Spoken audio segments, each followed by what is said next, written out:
What's up, guys? I'm Jaden Stevens, and I'm joined with Jacob Roden, Devin Ortega, and our big guest, Aron Escobar. and welcome back to the All My Friends Are Warriors podcast. So, Aaron, right? Yes. Aron Escobar. Honored to have you on the podcast, man. Exactly. You know, I'm honored to be here. Thank you. Yeah, it's great. I mean, my brother was technically our first guest, but like we all know my brother. You know, this is the real first big time guest. So we're just all really excited to have you on, and it's gonna be a fun podcast. But first, before we get into anything, we have the Liquid Death drink right here. Actually, we have lately we were in contact with Liquid Death, and they saw our Liquid Death clip on Instagram, and we were reviewing a Liquid Death, and they hit us up and they were like, "Hey guys, like, we see you're reviewing our stuff," and so we got kind of like an advertisement deal with them. So our video that was at 750 views, I believe, is now shot up to what, 14K? 14,000. 15 right now. 15. So yeah, it's Killing already with the second. it's already going up. So without further ado, if we want to crack these things open, Get the Liquid Death Dead Billionaire. Funny backstory behind this. They were gonna call it what? What was it? The Armless Palmer, because it is a half lemonade, half tea mix. And if you know about the Arnie Palmer drinks, they're half tea, half lemonade. But then they got sued for calling it the Armless Palmer, so they changed it to the Dead Billionaire. So, Yeah. funny backstory. Yeah, no, on I that. couldn't get You it can't open. It open was really They're hard. challenging sometimes. I always have to get Jacob to open them sometimes. Here. I hate it when it's hard open. All right. So the blue, I like the blue. Yeah, exactly. Just random. All right. Just to brief our guest, Aaron, this is the sword score. So we score everything 1 through 100 on swords, and then we kind of, to get the most balanced, we average out all the scores. We get Zane to do that, and 50 to 59 is decent. 60 to 69 is yummy. 70 to 74 is scrumptious. 75 to 85 is to kill for. 86 to 94 is to die for, and 95 to 100 is Deus Vult or God Wills It. So, without further ado, All right. let's jump into Let's try this. these. Oh my gosh, that's so good. That is awesome. Yeah, it's really good. Well, so I really like the Arnold Palmer, just the Arizona tea, But like this is awesome because this is Liquid Death. It's Yeah. 30 calories, 6 grams of sugar. It's like nothing at all. Yeah, so Yeah, that's awesome. really great drink. Yeah. Sweet alternative. What do you? So I mean, we should have our guests go first, probably. Out of 1 10 through or 10. 100. So No, just no, start it's out with 10. one through 10. Oh, it's 1 yeah. through 10, then we base it. Yeah. bounce So it 1 up through hard. 10. What do you think this Yeah. would be? I feel like it's like a 7.8. Like 7.8. Like you said, it's like an Arizona. It's good. It's something I would drink. I just think maybe it'd be better cold Yeah. Mhm. because we have it Yeah. warm. So I think Yeah. it'd be better like Yeah. cold. Yeah, Yeah. exactly. I would give it. Let me try. One more. Yeah, You want to go down first. this way? Yeah, you go. Yeah, it is a little warm. We didn't get too much time to refrigerate these before. And it's not as sweet as the Arizonas. And I got like a sweet tooth, so I like things sweeter. Mhm. But it is definitely still solid. I'll probably give it an 8.1. Okay. 8.1 on this. That's fair. That's fair. Fair. Yeah. I mean, again, given it only does have 6 grams of sugar, so yeah, putting and every 30 calories, so yeah, definitely. Putting everything into consideration. 6 grams of sugar, 30 calories. Really great drink. Just like Devin said, tastes like an Arizona. Not as sweet, but still really good. And I'm going to go a little bit above Devin with an 8.3. 8.3. Okay. So yeah, I can definitely taste the missing sweetness, kind of like what Devin's saying. But it's still really good, man. Like only 6 grams. It's only a little bit off. I'm gonna go like 8 flat on this one. 8 flat. 8 flat. Solid scores. So Zane, what do we got? That's like an 8.2. 80.5. 80.5. So 80.5. what does that fall under? That is a to kill for. To kill Okay. 4. I think that's perfect. Yeah, it's a great drink. So solid my score. gosh. Yeah. What is it? Liquid Death, Dead Billionaire, 80.5. He said to kill for. Definitely recommend this. Go try it. All right. Now for the fun Jump part, in. jump into the podcast. So So actual podcast, yeah. Aaron, this isn't like an interview, but man, we have a lot of things to talk about with you. Bunch of questions lined up. Bunch of questions lined up. So, I mean, we all know you're a big basketball guy. We know we saw your post with you're going to Simpson, right? Yeah, in the fall. That's the fall. awesome. That's Sweet. super cool. So yeah, we like I said, we have a bunch of questions, but I think we should just start at the level 0. Like tell us your basketball story, man. Like how'd you get to where you are now? I mean, my basketball story, to be honest, was like up and down. Like I started basketball when I was about 7. I went to a Nike camp Mhm. that I got. Sweet. My grandma for Christmas got me like paid for me to go to a camp. Mm-hmm. I liked it there, and then like I played all the way up until about 7th, 8th grade, because Okay. my 8th grade year was the COVID. That was the beginning of the COVID year. Yeah. Yeah. So then I had played football. So in 5th grade I had switched to football, Awesome. and I liked football. And then when I got into high school, it was both. I was like, I'm gonna be a dual sport athlete. Awesome. I'm gonna Yeah. do. It's the best kind of athlete. But I just realized like football. I loved football. It was just I didn't like being the weight I had to be. It made me feel Mm-hmm. uncomfortable Mm-hmm. Mm-hmm. and having to eat all the time. And then like basketball and football, it's like I can't be that big for basketball Right. and then drop Yeah. all that weight in Right. 2 months. Yeah, exactly. I found that problem too. I Yeah. wanted to cut for basketball, so I'd be a little, quicker and faster, lighter. Exactly. But yeah, And then I realized like football, it's like I play on the offensive line and tight end. It's like I'm not Mhm. 6'6", 300 pounds. So I'm Yeah. not going Division I for that. Mm-hmm. So I just decided to go the basketball route because I always love basketball. I like using my head more in basketball, Right. and you think more, and you're like, and there's not so many people on the team, so it's like the team is so much closer than yeah. it is on football. Because like Yep. football, I Mhm. noticed in high school, it was like there's groups, like you got groups of people in the Yep. same Yeah. locker room. Yep. And so I think like basketball, everyone like you go on the team tournaments and you go on the team and you guys, everyone's a whole because of like there's only 10 to 13 10 to people on the 13, team. yeah. So it's kind of like, More like a family. yeah, more like Yeah. a family, and it's Uh-huh. like you're closer as brothers, and I really like that brotherhood bond that you Mhm. create.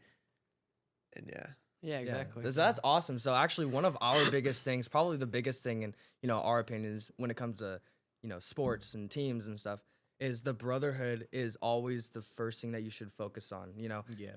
Winning games will come after that, but winning games it's not guaranteed. But what you can control is the brotherhood that you have, the effort that you put in. And I feel like if you have a brotherhood with your teammates, and your coaches and stuff, and you guys have that chemistry, it's gonna help you guys win games. Yeah, So exactly. that's actually really cool that you talked about that. And me, I love football. Football is my main sport. I also like basketball. I've played basketball ever since what? 6th grade. No, I played 4th grade. You I played pla- 4th grade? Yeah, I played 4th grade.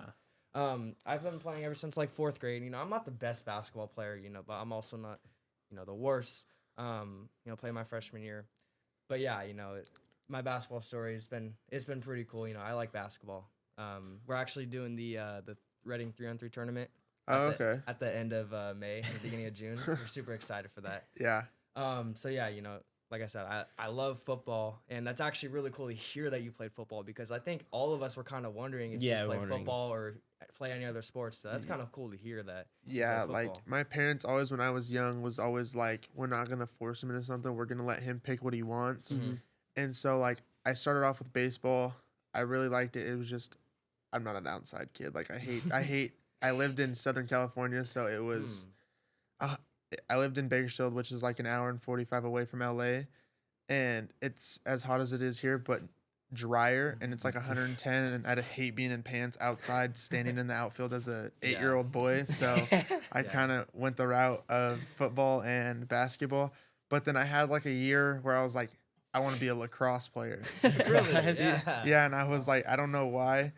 I had fun doing it, but it really bothered me because of the age I was. They didn't let us do because like lacrosse, like you can hit people. Mhm. Well, at the age I was, you couldn't. Like they didn't allow hitting, so I got bored of that because it was like I'm just running around with a stick and a ball. Like, Yeah. what am I doing? So it's safe to say that you like contact. Yeah, I Okay. like contact, but I like contact. I think what turned me away from football was, there was a lot of factors, but it was like I'm just not an outside person. Like I'd rather be in a basketball gym or like indoors where I feel comfortable. Yeah. And I think that's what turned me away from football and a lot of other things. Yeah. It's Okay. nice when you get the air conditioning on in the gym. Yeah. Yeah, it still gets hot, but it's It like still gets hot, especially when there's no air conditioning and you're Yeah. practicing. yeah, but like I'd rather it be hot in a basketball gym than being outside and it's 105 degrees and you're in full pads and Yeah, no, I fast. definitely feel and that. it's just like Yeah. Yeah, for me, I Summer mean, conditioning. a lot of new football players, you know, they always say, "Oh, it's going to be like super hot." And it is actually really hot. It gets pretty bad.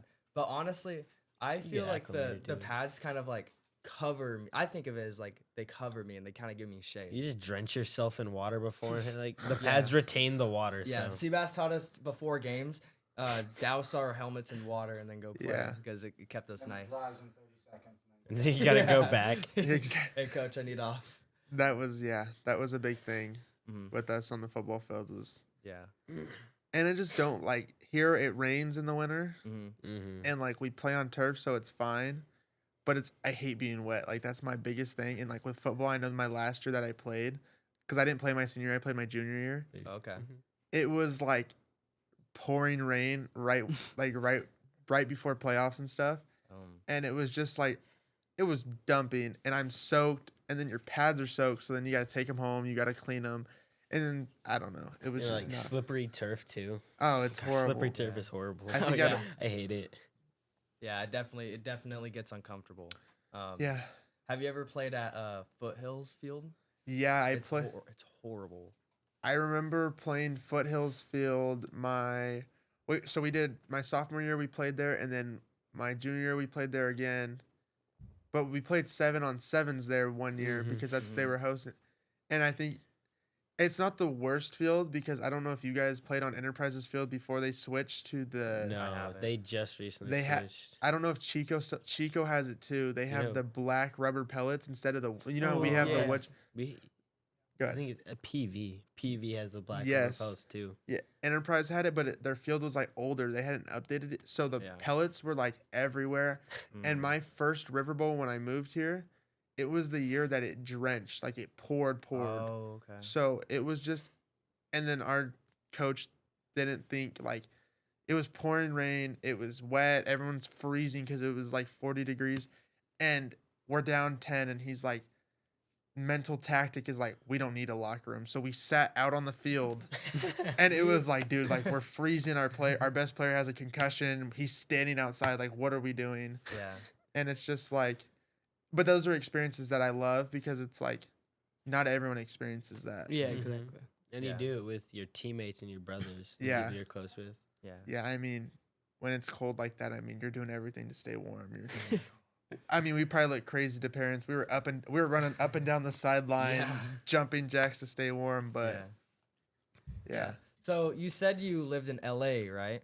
Bakersfield, right next to LA. Okay. Mhm. So you weren't born and raised here. No, I was actually born in Utah. Okay. Really? Yeah, I was born in Utah, and then when I was like 2 years old, we moved to Bakersfield because that's where my dad's family was. Okay. Mm-hmm. So we moved there to be closer to that side of the family, and then yeah. Did you like notice like a big difference in competition from Southern California to Northern California? Yeah, like basketball, so football, I noticed it like the size of, like the kids are just as athletic, but the size of the kids, like Bigger?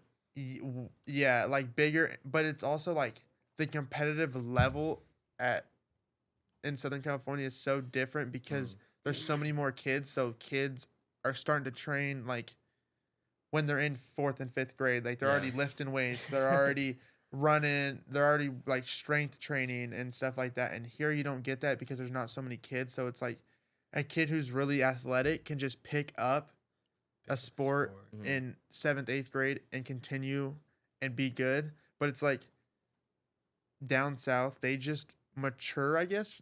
You just have kids who are like, They're like corn-fed kids. too. Yeah, big exactly. corn-fed kids, yeah. exactly. And it's like I know kids who in middle school, because I went to a 6th, 7th, and 8th in Bakersfield. We had multiple kids who were 6'5", 215, 20 pounds, Yeah. 220 pounds. You got grown men at your middle school. No, it literally like full beards and everything. But then they didn't they were athletic but didn't grow anymore because they peaked, like they grew and peaked. they peaked in middle school. But they were still that freak athlete, and you're still Oh, yeah. 6'5", so it's kind of like if you're athletic at 6'5", Yeah. and you're good weight, like you're gonna be good at whatever sport you do. Yeah, Yeah. right. Yeah, I was kind of expecting for you to say that the competition down there is a little bit better because, you know, I don't really necessarily have a reason why, but I just feel I mean, that way. I I mean, feel also like on average, when you have more people, you will have a higher chance of getting kids that are. Yeah, yeah, it Well, kind of reminds me of like a PV and Chico. There's not a lot of schools down there, yeah. and so that's why their They teams get are always majority good. of the kids. Yeah. And it's like in baseball, there's I think 24 high schools. Like there's that many high schools, Wow. and I don't even know how many elementaries and junior highs and middle schools. So it's like the difference is like I know for like at Shasta for me in high school, like I remember my senior year, we didn't even have enough kids try out for football or basketball. And it's like there for football, you've got 70 kids trying out for football for a varsity spot or a JV spot. But then also there they do it where, so you know, like if you're a sophomore, you play JV. Yeah, Yeah. Well, there if you don't play freshman sports and then you come out your sophomore year, you play freshman football. They call it frosh off. So you Really? play freshman football. Okay. So most of the JV kids are juniors Junior. because and then it's just a development thing because by the time you get to, it's so you can get their program down, and by the time you're going to be lifting, by the time you're a senior, you're going to be the best. where you need to be. Yeah. Right. Yeah. So I think, you know, going back to basketball, you know, you said you like basketball more because smaller team, you know, brotherhood, you know, more of a family. Other than that, like, what makes you like love basketball? Like, why do you love basketball? I mean, I'm a super competitive person, and like I hate losing. Like everyone, like people probably think I'm a sore loser, which yeah, probably like Everyone, You gotta have everyone. some sort of extent to be. Yeah. You want to win. yeah, and I have a super high competitive level, and it's like with basketball, I'm not the most athletic person. Like yeah, I'm a bigger kid. I'm 6'1", 6'2", but I'm a bigger kid. But I'm not super athletic. Like I'm probably the least athletic person to walk this earth. But with basketball, I can use my size and my like fundamentals and my brain to be able to get off the shots and the defense that I need. Yeah. Mm-hmm. And like with football, it's like honestly, like if you aren't big, then it's like You can't perform. Yeah. you could be super strong, but it's like okay, I'm 6 foot, but there's a 6'5" kid like, and he's 300 pounds. Like There was that one kid from PV this year, 6'7". He committed to Gavin. Arkansas, Gavin Garrettson. yeah, And he just dwarfed everybody. He was so much Yeah. bigger and stronger than everybody. Yeah. It wasn't even fair. he played. So the funny part is, so he played basketball too. I don't know if he played this year, but I I know didn't see it. my sophomore and junior, or my junior and senior year, he played basketball, and PV had them. They had 2 6'7" kids, but he played football. But his brother, he had an older brother who's a year older than me, who was like 6'5", 225, and was going to like a small D1 school, and it was just like, there's kids like that. It's like you're 6'7", and it's kind of like Yeah. you're blessed. Like, Yeah. Right. like if you're not at least somewhat close in size, then it's kind of like Unfair. yeah. I feel like, you know, in football, you know, it is very good to be big. And I feel like if you're smaller, like for example, let's say like Jacob, I feel Jacob, if he didn't have the skill that he had right now, he wouldn't be as good. But maybe if he was bigger without as much skill, he might have still been successful in the field. You know, that people could say I'm wrong or right on that. Position too. Like he's talking lineman. Yeah. Oh yeah, you're Yeah. talking linemen. So Well, even like you said, skill position, like it still matters. Like if you look like, I mean, cornerback is probably the smallest person on the field, or your safety, and they're still 5'10", right. Yeah. 5'11", they 6 still foot gotta tall, be somewhat big. Yeah. and it's kind of like that. If you really, that's not a small person at all. Like Mm-mm. Average height's like 5'8", 5'9". exactly, and it's like most quarterbacks are 6'4". Most wide receivers, like a good wide receiver, you're from 6'1" to basically 6'5". Like just on what you're like, what you are, you know, like what. And so it's kind of like You also talk Yeah. about the athleticism aspect of it. If you're not like strength training from the age of like 8 years old, 9 years old, Yeah. you're gonna be behind. Mm-hmm. Yeah, no, exactly. And it's also like some people like just you're naturally just gifted with athleticism, and it's like you you're just born with it, and then if you get the size, it's kind of like It's whatever. like double blessed, you know. But Yeah. also like for me, I kind of look at it like most kids that are like that are really lazy because they've had it from such a young age that they don't have to work and they don't retain a work ethic. Mm-hmm. And for me, it's kind of like, yeah, I do sometimes wish I could jump 40 inches off the ground Yeah. and between my legs dunk. But it's like also like, if I had it from such a young age to do that, would I still have the work ethic I have now? That's an Yeah. amazing way to look at it. It's an amazing way Yeah. to put it. That's kind of funny that you brought that up. My story, like growing up, I was never the most athletic kid, and obviously, I'm not a super tall kid. I'm not super big, but growing up, I was never the most athletic. I was never the strongest, the fastest, and where I'm at today, I'm kind of seen as like I'm seen as fast. I'm seen as strong. I'm seen as like super athletic and good at all these sports. But I was never like that as like a little kid. So the fact that you brought that up, and it kind of, that's how I grew up. I was always working the hardest. I wasn't like gifted when I was Yeah. growing up. So I Yeah. had to work hard, and I had to retain like a good, strong, solid work ethic to get No. to the point I'm at today. Yeah, I mean, like for me, my biggest thing is like my jump from sophomore to senior year was in basketball was so huge because it was like for me, my best thing was quitting football my senior year because of like I felt bad because I missed everybody and I missed that camaraderie of everybody together in the locker room, pregame vibes, like. But for me, as a like business decision, I guess, is like you skip or I missed out on that, but it's like, okay, that's 6 months that I could prepare for basketball. And when Right. basketball season comes, I'm gonna be where I need to be. And Mhm. the best feeling is like I have parents and I have other coaches, like Enterprise's head coach on the varsity team came up to me during Harlan Carter and whatever. There was politics on the Shasta team with the coach and whatever. It was whatever. But he came up to me, he's like, hey, like, why haven't you played? Like, why isn't he playing you? Like, you have the skill and you put in the work. And he's like, we expected you to play because in preseason, or not in preseason, in summer league, I played them and we beat them. And it was just kind of like, okay, if other people are realizing that I have the talent, then it's like, I know it's not me, but I just got to keep working. Yeah. Yeah. Mhm.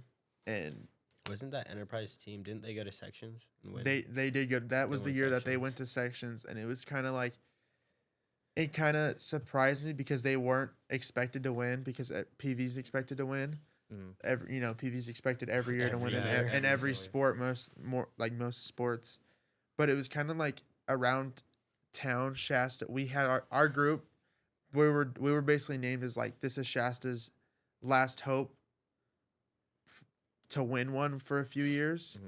And it was kind of like we rode that, and it like filled some of us, and I think it filled our coach's head with like, oh, like we're gonna just win, like we're the favorited, and it's kind of like that's not how that works. No, like not we at got to all. keep grinding, and It's we that just- mindset of complacency. yeah, Seabass always growing up, he showed us a story of like two wolves, and they're climbing a hill, and one wolf, they're gifted, they're blessed, and they have that.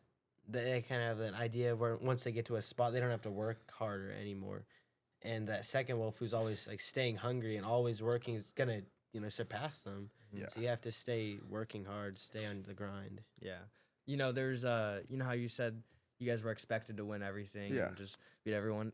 So this football season, everyone was saying, "Oh, Shasta's going to be so good."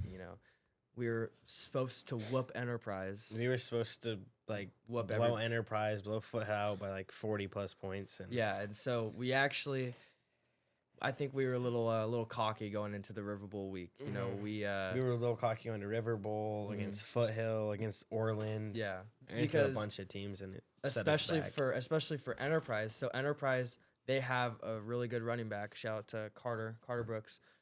So Carter Brooks was their running back, and that was kind of really all they had on their team.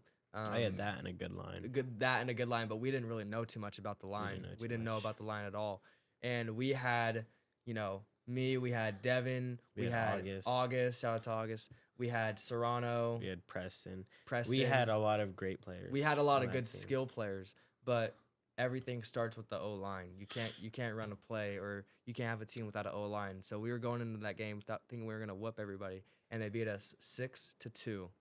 Isn't They took a safety. They took a safety, so it was pretty much 6-0.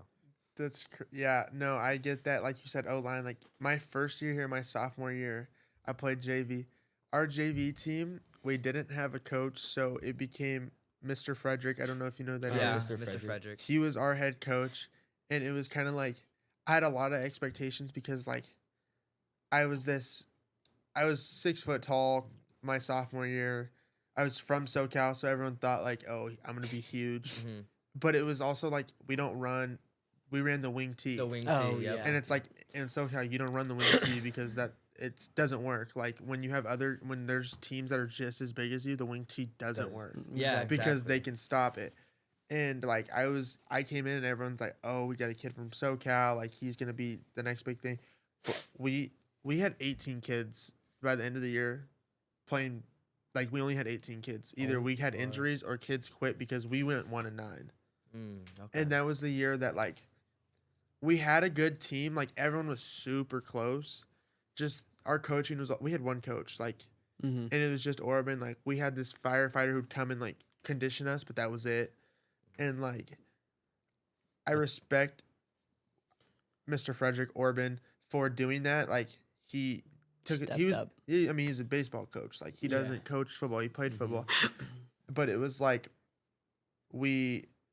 our O line. We went through 3 different centers because That's how we had Grant Anderson. He was our Grant. starting. Yeah, he was our Yeah. starting center. Well, he got pulled up to varsity JV year early because they needed a center and they were trying to develop him. So they pulled him. You guys have Ryder too. Yeah, no, Ryder was already Ryder's on pulled up. varsity. His freshman year. no His sophomore year. Sophomore year. That's right. He was on varsity.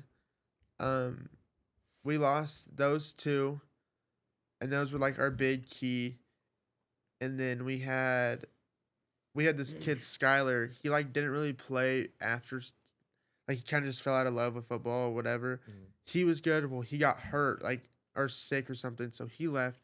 So we had a kid who had never played football, was a soccer kid, never played center, playing center. I was out for 6 games because of grade wise. Like my COVID year, I just didn't really do school, and that was like on me. I was out 6 games, so that was one of our starting guards out. And so we had a kid who played tackle, had to move to guard, didn't really know the guard. No one else. We had no one for O-line. Like our skill positions were basically like set in stone, and we had 18 kids. That's like So all the Everyone odds. played both sides of the ball pretty much, and we just couldn't figure it out. Like no participation, I guess. Like we played McQueen now, which is a team out of Reno. They were like ranked like top 5 in Reno. Yeah. Like their varsity team had a kid dual committed to LSU, like for baseball and football. 6'3", 225, played quarterback and middle linebacker. But their JV team, they had a kid who was already committed to like Princeton for football. Wow. Was some huge offensive lineman, and we were like a 2-point game with them all game. And then our running back hurt his knee, Oh. and the wing tee. I mean, come on, like Yeah. once your running back goes, you're Which- kind of Yeah, done. You're done.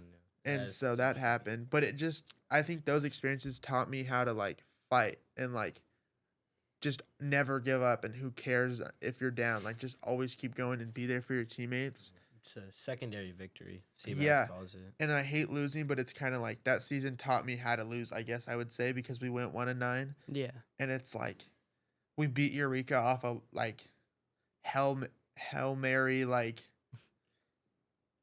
last second, like we threw it up and our wide receiver made a play in the air. And it's like we had quarterback issues. Like Who was your quarterback? we had like 3 different quarterbacks. We Oh. had Trent Kingston Okay. because he had played quarterback freshman year, but didn't really because they ran the Wildcat with Riders so much their freshman year. Yeah. We had Trent Kingston. Then he had some injury, I think, or something. Then we went to Kyle Wilkes because he was probably our best player. Kyle, that yeah. Then we went to Kyle, but then it was like we can't have Kyle at Wildcat because they know we're just gonna give it to him all game. Mhm. And so then he got a concussion against Enterprise. Like a dirty play, got hit, hurt his head. So he was out the next. So we had a kid who played wide receiver, but didn't know, like, isn't a football kid. Blake Bucks, I love him, but he just super smart kid. Like, the reason he played quarterback was because he was the only kid left on the team that was like a skill that could remember all the plays because he was super smart and remembered like the footing on to hand it off. But then we had this kid Tanner Lazento, who super good quarterback, plays baseball, like could throw a good ball. Well, tore his meniscus, had a torn meniscus. So he was trying to come back. He was doing all like the trainers had him doing like the figure 8 drills in the field to come back. He passed, tore his meniscus again. So he kind of was like done, like he kind of quit. So we were kind of just running on like empty, like. But I think it brought us closer though, because it was kind of like we sucked. We sucked. Like I'm gonna be honest. Like we'd probably lose to a freshman team, but it was kind of just the fact that it was like we sucked, but we still all liked being there. And Yeah, I mean, We brought you guys together. although you guys may not be the best, but that brotherhood, that family, that connection, by proxy, as a byproduct, you have the best chance to win if you guys are all close together. Whether you guys go 1-9 or you guys go undefeated, that's still your best chance is coming together, building a family. yeah. Yeah, I mean, like all three of us, we all have experience, including Seabass. We all have experience with playing on a very small team. Our first year, our 7th grade year of football, we played for CV, so right out here. Yeah. I think we had like 19 kids on the team. Maybe that's Like basically everybody. if was going everybody both showed ways. up to practice, like 19, 20 kids on the team. Couldn't even scrimmage each other. Couldn't even scrimmage each other. We had to run half We and would half. have to get like coaches out there with bags on Yeah. the line. Yeah. No, And- I remember. Yeah. Yeah, and so we ended up going 0-10 that year. Luckily, Seabass has taught us, we can actually learn more from losing than winning. Yeah, Exactly. So that 0-10 year actually helped us out a lot, and so I actually almost ended up switching to Shasta Junior Wolves, but I decided no, and I think it would have been more virtuous to stay out here, which it most definitely was. We ended up going 6-2. CV never goes to the playoffs, so it was kind of like a big wake up. We beat the Gridley Titans, which is no one ever beats the Gridley Titans. Yeah. They were undefeated for I think a solid 4 years. Yeah, they Yeah. went to the championship every single year, won it every single time. They whoop everybody. We ended up beating them on a fourth down and 10 throw. I threw it to my receiver, and he made a spectacular catch. Yeah. It was a really good year. Went into the playoffs. We were super excited because we ended up playing Gridley again. Super excited. We score on the very first play with Devin, outside run. We were super excited. And that game, I ended up throwing 4 interceptions, and 2 of those were pick sixes to the same guy. Yeah. I still get crap about it to this day.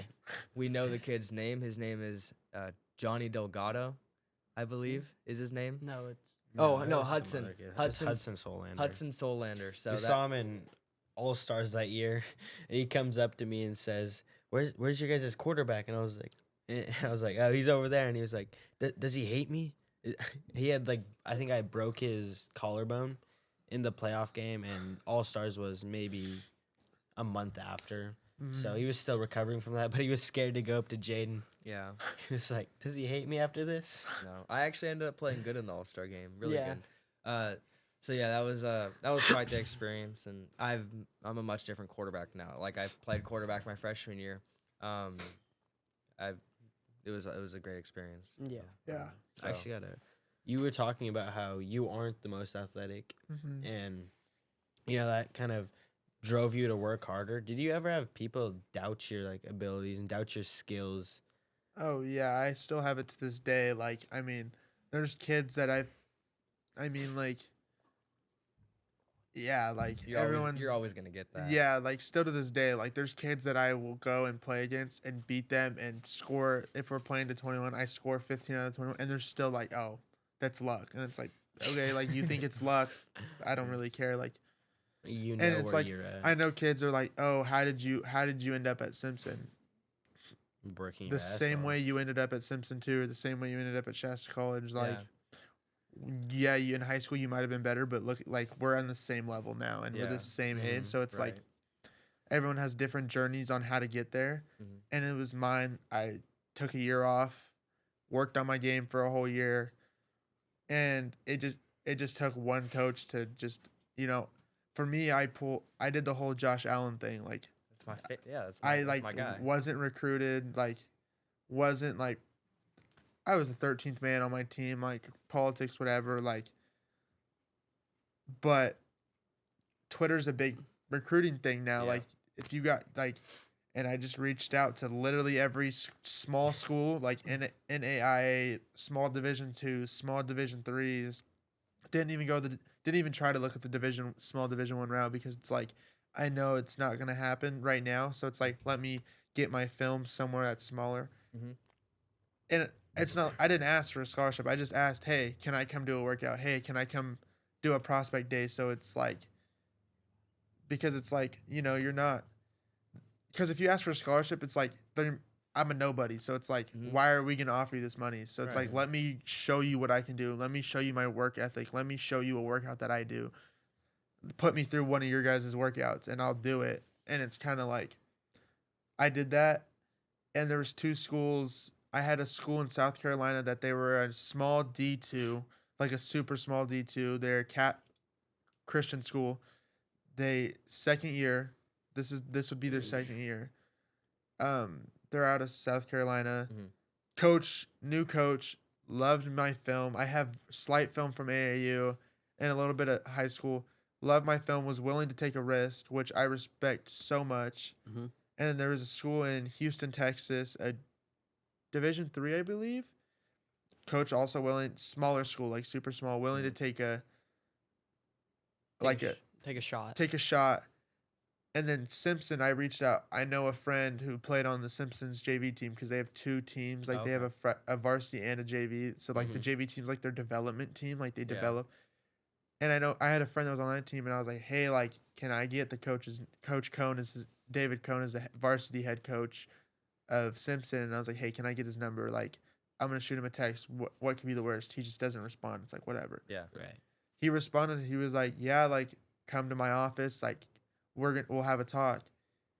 And I went. We had a talk. Luckily, my friend Shakespeare. I know Shakespeare. Yeah, his dad is the women's varsity head coach at Simpson. Sweet. So when I got there, the coach like was talking to me, blah blah blah. We were having a great talk, and then his dad saw me, Shakespeare's dad, and his dad loves me, like because I was close with Shakespeare, and he like vouched for me. And I mean, honestly, like the biggest take is like the brotherhood, like we said. You don't know who you're gonna meet in life that could open doors for you and get you a foot in. Mhm. And I think without Shakespeare's dad and me being so close to him, he helped me get that like scholarship, because not even scholarship, because the coach had me go to a prospect day, which I respect. And the prospect day was just like, it was like full court 5v5s with Yeah. players that are already on the team and recruits. And so it's kind of like, I don't want to be just given things. I want to prove that I can be there. And his dad helped me with that. And so I have a lot of respect for him and Simpson. And it was just a better like opportunity. Mhm. Yeah, man, that's awesome. I was gonna ask if you had like any other interests or offers from other schools, and so I mean, Yeah, I Nice. had those, and then I had an interest from a Florida school, Pierce College, but it just didn't work out because of like, it's just so much money to move away. yeah, Florida's Right. far away. Yeah, and then it's like, Across so the is South Carolina, and so is Houston, and it's like, yeah, the tuition was cheap. Like they were willing to offer me basically a full, like I only had to pay like $2,000 out of pocket. The rest was paid for, but it was also like, I gotta move. You're growing up. You're on your own now, so it's like you gotta move out. They don't have dorms because they're so small, so you gotta get an apartment. Mhm. That's not cheap. The logistics to it. Yeah, and so it's just kind of like I had to make the decision, and my parents obviously were backing me no matter what. But it was kind of like we came to a decision because they're in my corner so heavy, which I love and respect them for it. And they were like, "Well, you can do whatever you want. Like we're gonna let you choose, but." Like Simpson's a little bit more because they didn't offer me a full. Mhm. It's a little bit more, but we're willing to help you like as much as we can.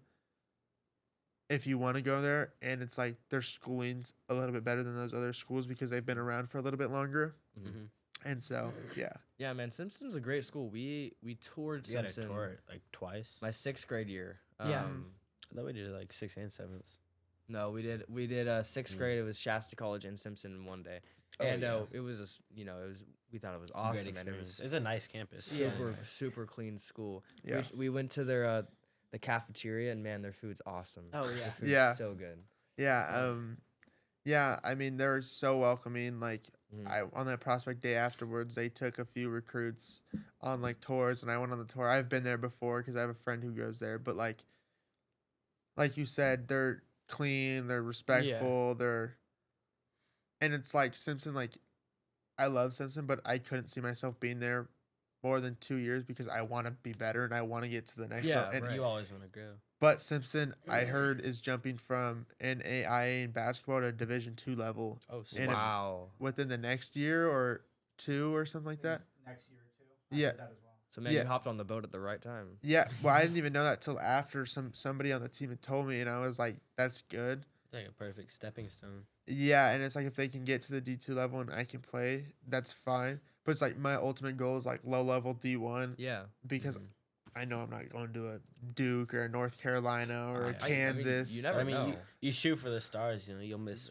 You'll miss Yeah, small. and it's kind of like I set goals, but I set realistic goals because it's kind of like out of high school, it's like, everyone wants to go to Oregon because Oregon, that's like, I mean, I feel like every young boy, like that's their school they want to go to because they got, I mean, I was the same way, like they got the cool jerseys, they got the cool, like for football, cool jerseys, cool helmets, cool Yeah. cleats, The like chrome. I love yeah, the chrome. they probably have the best jerseys in Yeah. college football. Like Yeah. they're just rotation. I bet Seabass is really happy that you're saying that right now. That's his team. Yeah, I like Oregon. And so it's kind of like, and it's like if you're a California kid, like that's a close school where it's kind of like, Oregon. yeah, and they're like for football, I mean basketball, their sports are just good, their schooling's good, All around good school. but it's like everyone Expensive. wishes, and when everyone wishes, every little boy, I mean, I feel like that's their dream. Like every football little boy, it's like I want to play football at Oregon, Yeah. Right. Man, you're calling me out right now. and it's kind of like, and it's kind of like. I don't know. That's just like I was like that, but then when I got older, it's kind of like okay, like that's kinda- let me be realistic more about realistic, life. yeah. Yeah, and like it's good to set super high goals, but people have to understand when you set high goals, you can't just go from, where you're at to right there. I mean, unless it's like a miracle. You Yeah, have to take the steps. You have to take Yeah. the baby steps. And we always talk about there's the journey and then the destination. You actually learn more in the journey than you do the destination, because the destination, that's like, the prize, but you learn the hard work and dedication and the hard times. And you learn from the challenges along the way to the journey. It's like the journey of 1,000 steps is taking the first step. It's the steps that lead up to that 1,000th step that you learn most in. yeah. I mean, So. honestly, I mean, I know for some people that turns them away because they don't want to take that journey, Right. and I mean, life's gonna throw anything at you, and it's how you. How you I respond. mean, yeah, how you respond, and don't let it discourage you, and don't let it. I mean, honestly, like my biggest thing is like, you're gonna deal with some adversity in life, and Most some people definitely. deal with it other ways. Mhm. But it's like, you can't let adversity knock you down from your goal and your dreams. It's not about So you kind of just figure out how to deal with it. And some people Mhm. they deal with it different ways, and Mm-hmm. it's just how you get through it. Yeah, Yeah. you have to embrace the suck. Yeah, Yeah. You got to be ready for it, because it's going to happen. yeah, Get knocked down, 6 times, you get up a 7th. Mm-hmm. yeah. Exactly. So it's not about how hard you can hit. It's about how hard you can get hit and keep moving going. forward. Exactly, Um, Rocky. Rocky. Another one of my questions, going back to basketball a little bit, we talk about the jerseys. It's kind of a big factor in all sports. A lot of people have reasons on why they wear a jersey number. What is like your most favorite jersey number, and I guess like why is it your favorite jersey number? So like in high school, like it kind of bummed me out because like I'll name drop, like Ammon wasn't like I could care less, honestly. Like he was the type where it's like your guards got the lower numbers and your bigs got the like I wore like 42 in high school. And it's like, Oh. who do you see wearing 42? Like what? Like unless it's a linebacker from the football team or an offensive Yeah. lineman, like who do you see wearing 42 on the basketball court? And it was like, it's just like that's just a number to me. But it's like always growing up, like, I mean, I don't know how it is here for like elementary school, but like for me, it's like you always like lined up to go into class like after like in the morning. So I was always like like because my last name's an E, so I was like 6 to 8 always. Like that's just where I fell. And so 8 was my number, but then 6, like I don't know, it just was like it stuck to me because like 6 is probably my favorite number. Like AAU, I had 6. I play in a men's league now. I'm 6. Like it's just I feel like 6 just is like I don't know. It's your number. It's Spoke like to you. It's a Yeah. fit for you. and it's kind of like I don't know. It just makes me feel like I play better in that number for some odd reason. yeah. And it's kind of it's been my whole family's like 6 and 8 is like our numbers because of our last name.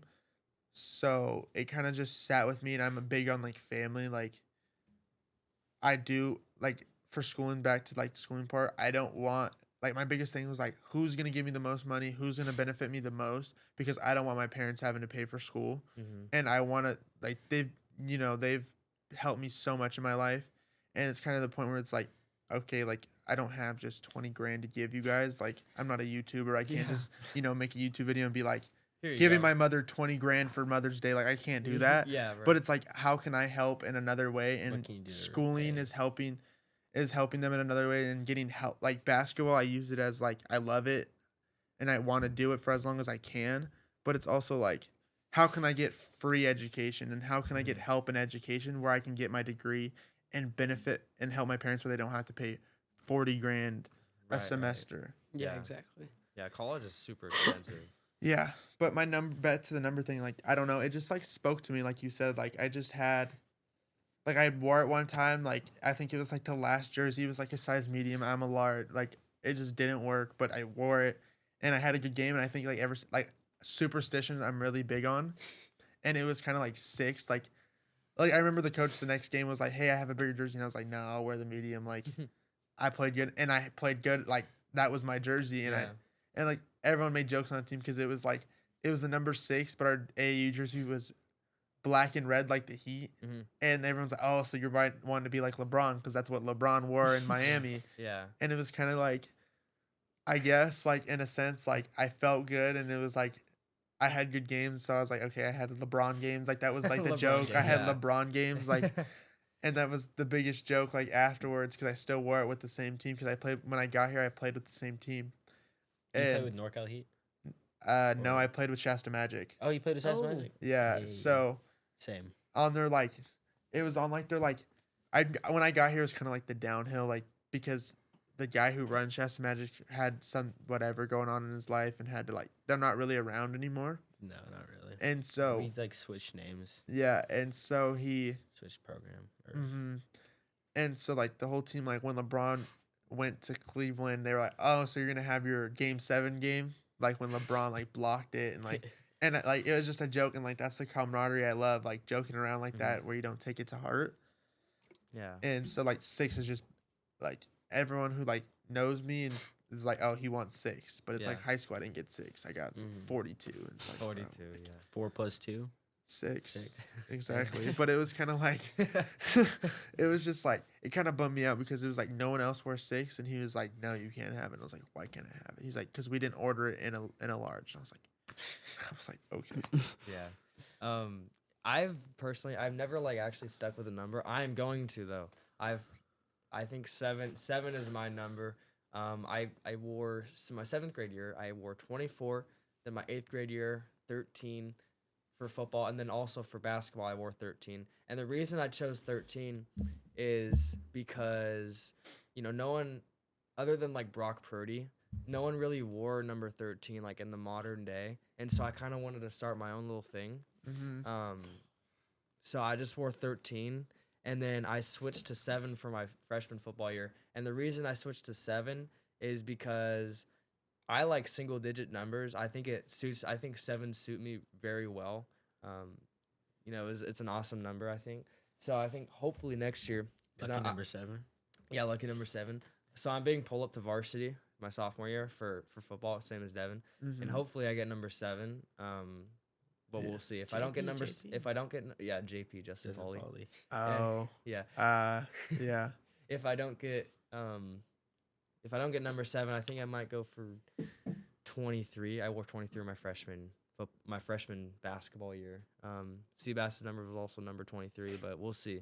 Hopefully I get a cool little number. But the number, it matters how you play. If you play well, then you're gonna make the number popular. Like, you know how you're saying number 42, like nobody really wears 42. Yeah. Devin had to wear 42 his 7th grade year. 7th grade year in basketball. And no one, like you said, like no one really wants to wear number 42. Nobody really cares about 42 players. Yeah. So Devin wore 42 and he got 30 every game. Yeah. So everyone was starting to say like, "Oh, who's 42? Who's 42?" Yeah. And so you don't want to. The number doesn't make the player. Exactly. The player player makes the number. Exactly. So, Like I look at it like you guys said, it's just a number. Like that. Don't let it define your game. Don't let it define how you play. Like how I thought about it is like I don't have a number on. Like is this number really gonna affect me? Like I was upset a little bit because I didn't get my number, but it was kind of like at least I'm getting to play the game. At least I'm here being able to play the game that I love and have fun with my friends and my family. And that's all I can ask for. I can't ask for anything else. Yeah. Exactly. It's good to not follow the drip over skill movement. It's skill over drip. Oh, I got no drip. Like I'm not even an undershirt. Like no undershirt. I don't. For me, it gets too hot. Yeah. I can't wear the undershirt. Like the undershirt for basketball, I feel like I just can't shoot. Like I feel like if I wear a long sleeve, like it's just like too tight on the arms when I can't. Yeah. Like I don't know. That's just how I am. Maybe I'm old, but I like this short sleeve undershirt. Yeah, that's what It's I like the usually do. perfect balance, and I don't like the jersey sticking to my skin. Just that's also I don't like that either. But it's kind of like the short sleeve. Like I do. Superstitious. Like I wore a short sleeve one time and I had a terrible game, so I was like, I'm never wearing it again. And like I know my team hated because like my senior year, the coach Ammon, he was like either everyone wore the same undershirt. Yeah, that's how he still is. Yeah, or no one, or you don't wear undershirts. And everyone kind of was like, bro, just wear an undershirt. And I was like, if you guys want me to play good, like I can't wear an undershirt. I never wore an undershirt. Everyone else did. Yeah, Like, the freshman team kind of had to follow those rules, but there was leeway. Yeah, and so like he kind of, and it kind of like bothered me because he kind of made it like now he's better. Like everyone got to wear their own same shoe. It just had to be like school The same colors. color. Yeah. Yeah, but like they could wear a Kobe, they could wear a Kyrie, they could wear whatever. Did you make it have like one specific? Yeah, we had to shoe? buy a team shoe, and my God. senior year it was the GT Cut 2s. Oh, okay. But it was like didn't even go with our school color. They were like the blue and orange one, like the blue orange. And for I me, think I know, what color you're talking about. and for me, it's like I want to play in like a low cut, which that shoe is fine, but it left blisters on my feet because because of how the shoe it's so narrow, and I have like I'm not narrow or wide, I'm like in the middle, Same. and so like that really like I had blisters for like the first half of the season. You ever get like I guess bruises on the back of your heels? Yeah, from the shoe. Have you worn books? I haven't worn books, but I got them when I wore Donovan Mitchell's. I got a pair of books for school season because we had to get all white shoes. So I got the white ones with like the snake print painted over the snake print purple, and I wore those. But every single game after like the first month of wearing those shoes, just nasty bruises on my heels. And No, I get that, and like we try to tell them it's like everyone has different feet. like size feet, like not size but like shape foot. Right. And it's like for some people, a narrow shoe does work, but for some people, like they have wide feet, so it's like you sometimes don't want to go with Nikes with wide feet because they make them narrow. And for some people, and he was like, no, it's got to be blah blah blah, and it's like okay, so I had to go out and spend $200 on a GT Cut 2, and it's That like didn't some people even don't really have work. $200 to spend on a Right. GT Cut 2, Yeah. and so I saw that this year this last season that he let them wear whatever shoe they wanted. It just had to be school colors, which is fine. But it was like both years that I had him because my first year on varsity was his first year coaching, and we had like this Kyrie. I don't even know what it was. It was like 40% off on the Nike website. Like it was a $40 shoe or $50 shoe, Wow.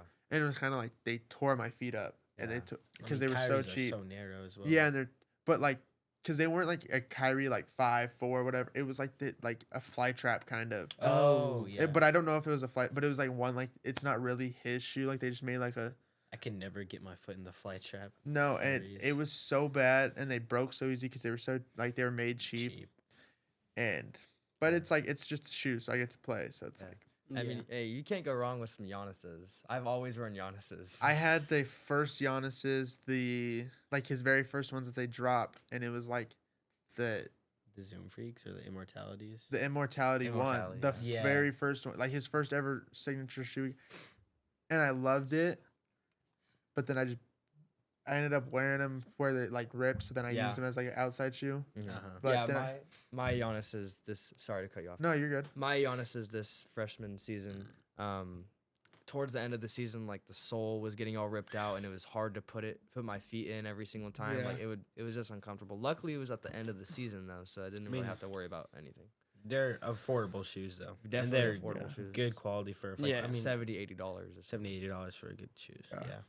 I had the Immortality ones as well. They were Mhm. nice. Yeah. I was gonna ask you what, and I think Devin has a similar question. What how does it feel to play for like a Christian-based school, and like what is it like? Is it It's good. Like it's something that like is new. I would say like because like high school you don't really get that. Like you Yeah. have so many different people that believe in so many different things or Yeah. don't believe in any. Like they just do their own thing, and it's like I think it makes us closer Mhm. Right. because you can bond over something, and Yeah. you'll have You're all you'll on the always same have some. wavelength. Yeah, you'll always have like for like basketball or football, it's like everyone's different. They all have something that they're different. They like differently, but that and it's like say someone on the team, but like you know how that is. Like you're like friends with them, but like you're not really on the like football team. It's like because there's so many people. It's like you're friends with them because you're all on a team, but like if it wasn't for football, you wouldn't even know them. Mhm. Uh-huh. And it's like with that, it's like because we have Bible class like twice a week or something like that, or every whatever. And for that, it's like you'll always have something to connect with them on. Like you'll always have a common interest now Mhm. because of that. And it's like some person that you might not ever talk to on the team, like you will during the game or whatever, or like practice. But then now, like you could build the bond outside of school because you guys Yeah. have something similar, or Yeah. outside of the game, or outside of whatever. yeah. Mm-hmm. And so I think that's really cool about it. And yeah. Yeah, I had a similar one. It was what is your relationship like with God, and how do you feel representing Him through like sports and school? My relationship with God is like I don't go to church every Sunday. Like that's just yeah, I no. didn't grow up that way, but I like God I am close with. Like I do like respect God, and I know like I believe in God, and Mhm. I do stuff like that, but I don't go to church. Like I'm not really like I feel like God is there because it's like He always has my back and He's always looking over me. But like I don't really like that's why I'm interested at Simpson, like because I can learn more about it, and I Yeah. feel like I'm not really like because I don't go to church like Mhm. ever, that like I can learn more about Gives you more God and like opportunities. the Bible and stuff like that. I can like expand my knowledge and know more. Yeah. Mhm. Yeah. No, I totally feel you on that. Like, I don't go to church every Sunday, Yeah. but I do believe in God. Some people have told me, "Oh, you can't believe in God because you don't go to church every Yeah. single day." I think they have a problem if they say something like that. Yeah. You can believe in God, but you don't have to go to church. Like, Yeah. I believe in God There's because- nuance to it. because nuance. One of the reasons I believe in God is because stuff like this, podcasts, we're going viral, we're having guests on, God. with the Liquid Death, we did not go to them. We were just drinking their drinks, and then all of a sudden they hit us up, stuff like that. It's God. It's all God. It's God's plan. It's God's plan, Exactly. and God has blessed me with such a good path.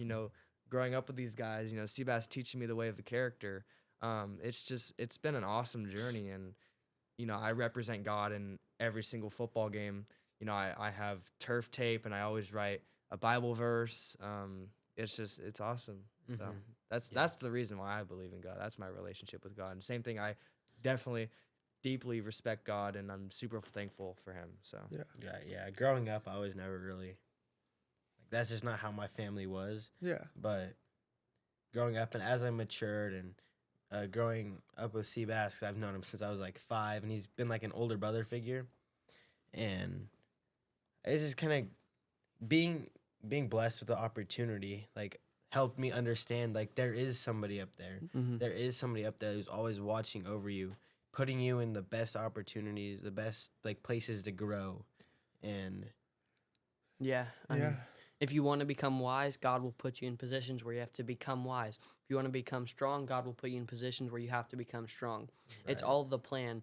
If there's a plan to become a basketball player, he's going to put you in training and training and training over and over again. Hard days where you don't want to go and play basketball, but you continue on through until ultimately you make it to your D1 goal or whatever it is. Yeah. I mean, there's many ways to the top of the mountain. Yeah, You I kind mean, of spoke about that. like I know earlier. everyone's like God always has a plan, and he's gonna test you throughout the ways, like throughout your journey or whatever. Yeah. But I think for me, I think he does that to see how you're gonna respond and see Yeah. like Oh, how you're gonna battle that. Mm-hmm. And Yeah, because a lot of people when they pray, they say, hey, God, can you please give me this? Can you get me through this? And they're praying the wrong way. I was taught that when you pray, when you're having a bad time, you need to pray like, God, can you please give me the strength and the experience to get through what I'm going through right Yeah. now. You can't just you can't just pray to win a football game. You can't just pray to, you can't pray, say you got something going on in home life. yeah, You got to pray, God, can I get the strength to get through this? And, Mhm. I've had a lot of tough things happen to me, like in life, it's tough life, but also very good life. I get all this, I get these guys, I get guests on my podcast and football, all these other things, girlfriend. It's just a blessing. It's just What you're saying, Bruce Lee. Bruce Lee says, don't pray for an easy life, pray for the strength to endure a difficult one. Mm. You don't want an easy life that there's no challenges, and every time there is a challenge, God just helps you.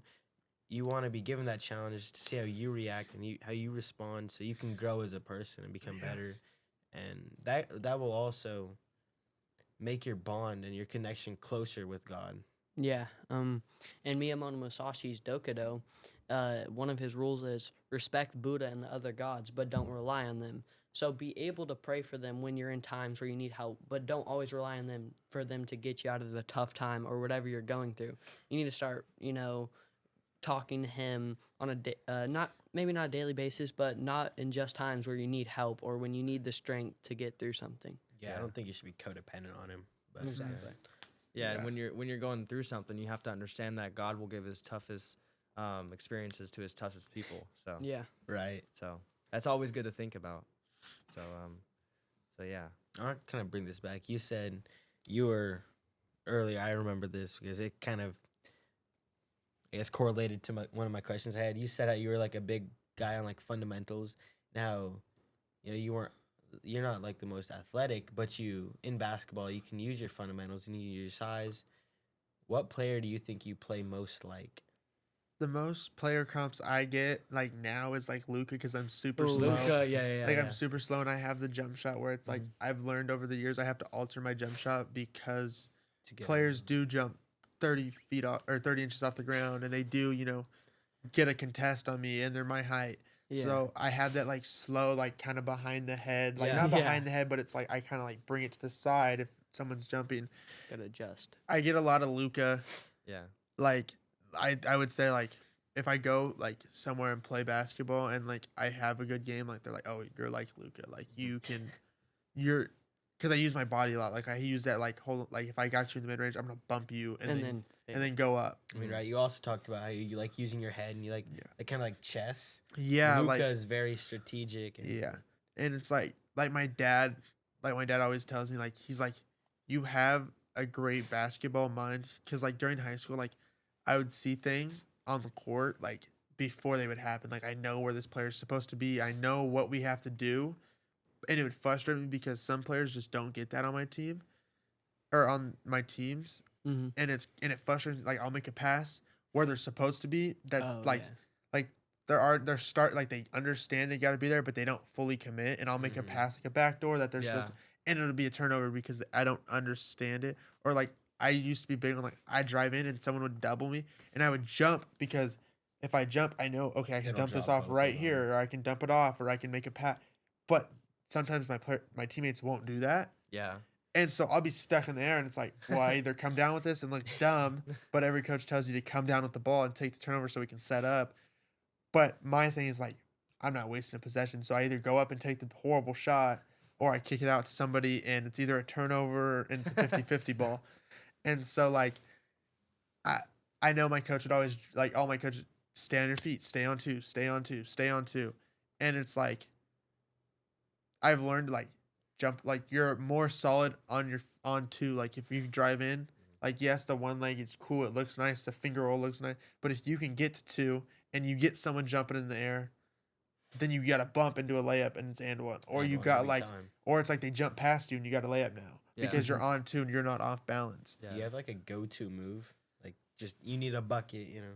Need a but honestly like I got two moves. Like it's either like this like I size someone up. Like if I have like a smaller person on me, like a smaller size, I know they won't be able to contest it as much. I'll size them up, and it's like this sidestep. Like it's not a step back, but it's not like a Yeah. full side. It's like I sidestep and I'll shoot it, and I have the length where I can shoot it over you. Yeah. And that's it. Just depends on who I have guarding me. Like I just Yeah. that's how I break. Like that's why I like use my brain. Like I can break someone down on like okay if I have a defender who's athletic but is only like 5'10", 5'9", I'm going to get to that shot. Or it's like, if I have a smaller guard and I only need a 2, like, I'm going to back you down and hit a post fade because Yeah. I can keep my leg away from my body and keep distance. That's how I keep my distance. Like, Yeah.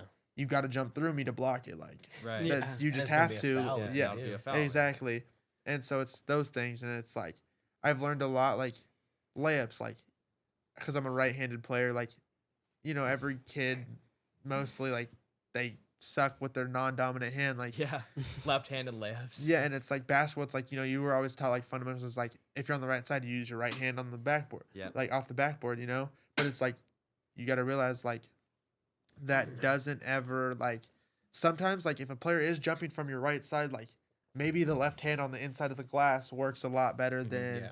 your right hand because I mean I've played in AAU games in LA, Nevada, like Reno, Oregon, against some of like top kids, and it's like it's a whole lot different when you got a 5'10" kid jumping at you and a 6'9", 6'10" kid jumping at you. Yeah. Like you got to come up with ways how to score. How to Like, score right. around them. like I remember 8th grade year, like we were playing in Bakersfield because Bakersfield there's 700,000 people now. Like it's huge. It's Yeah. getting as big as LA almost. And like we got teams from LA, like Gilbert Arenas, his son was in 7th grade. We played against his son, and like they had this kid, super good, like, but it's like there's levels, Yeah. and like there was this team we watched Gilbert Arenas' son because Gilbert Arenas was coaching his son. This was back in like 7th grade before his son, got really good. They lost this team. There was no way they were in 8th grade. Like they looked like they were. Classes. Yeah, no, like they had this kid didn't speak English at all, was from the Congo, was 6'9", 6'9", like, Yeah. and we're like, come on, like, I was our tallest player, and I was like 5'11", and I was like, okay, like I gotta guard this 7 foot. Their point guard was like 6'3" already, God. 6'3", like was like in shape, like a little bit built, like a basketball point guard, like they had no one under 6'2". Like, and it was just like, What? and like before the game we're in layup lines, and like when it's like that they're dunking, like this Yeah. Congo kid's like off vertical, like reverse, like Bro. barely getting off the ground, like, and like we're kind of like my team was really close. Like I had my 2 best friends at that time. Like we were super. Before I moved, we were like, I mean, This. yeah, kind of like I feel like how you guys are. Like you guys, like obviously you guys love each other because you guys are on a podcast together and have your guys' own podcast, and you guys like being around. Like I would always be at one of their houses or they'd be at my house, like, Right. but we built a team, like our team is the same way, like we'd go out and watch movies together, but we played them and it was kind of like everyone, like even parents, like how parents, like you see that and like they're like, oh, it's over, like Oh, yeah. this other Yeah. team's gonna win. Like we took it as like, and our coach was super cool. Like he was like, why? Like he's like, you guys are fine with losing. Like why are you guys okay with that? Like you really, like you guys hear this, like you guys hear parents already giving up on you guys, like, and it's your own team's parents. Like, it's not even the other teams. Like, it's your own parents. Like, oh, why are we playing these kids? Why?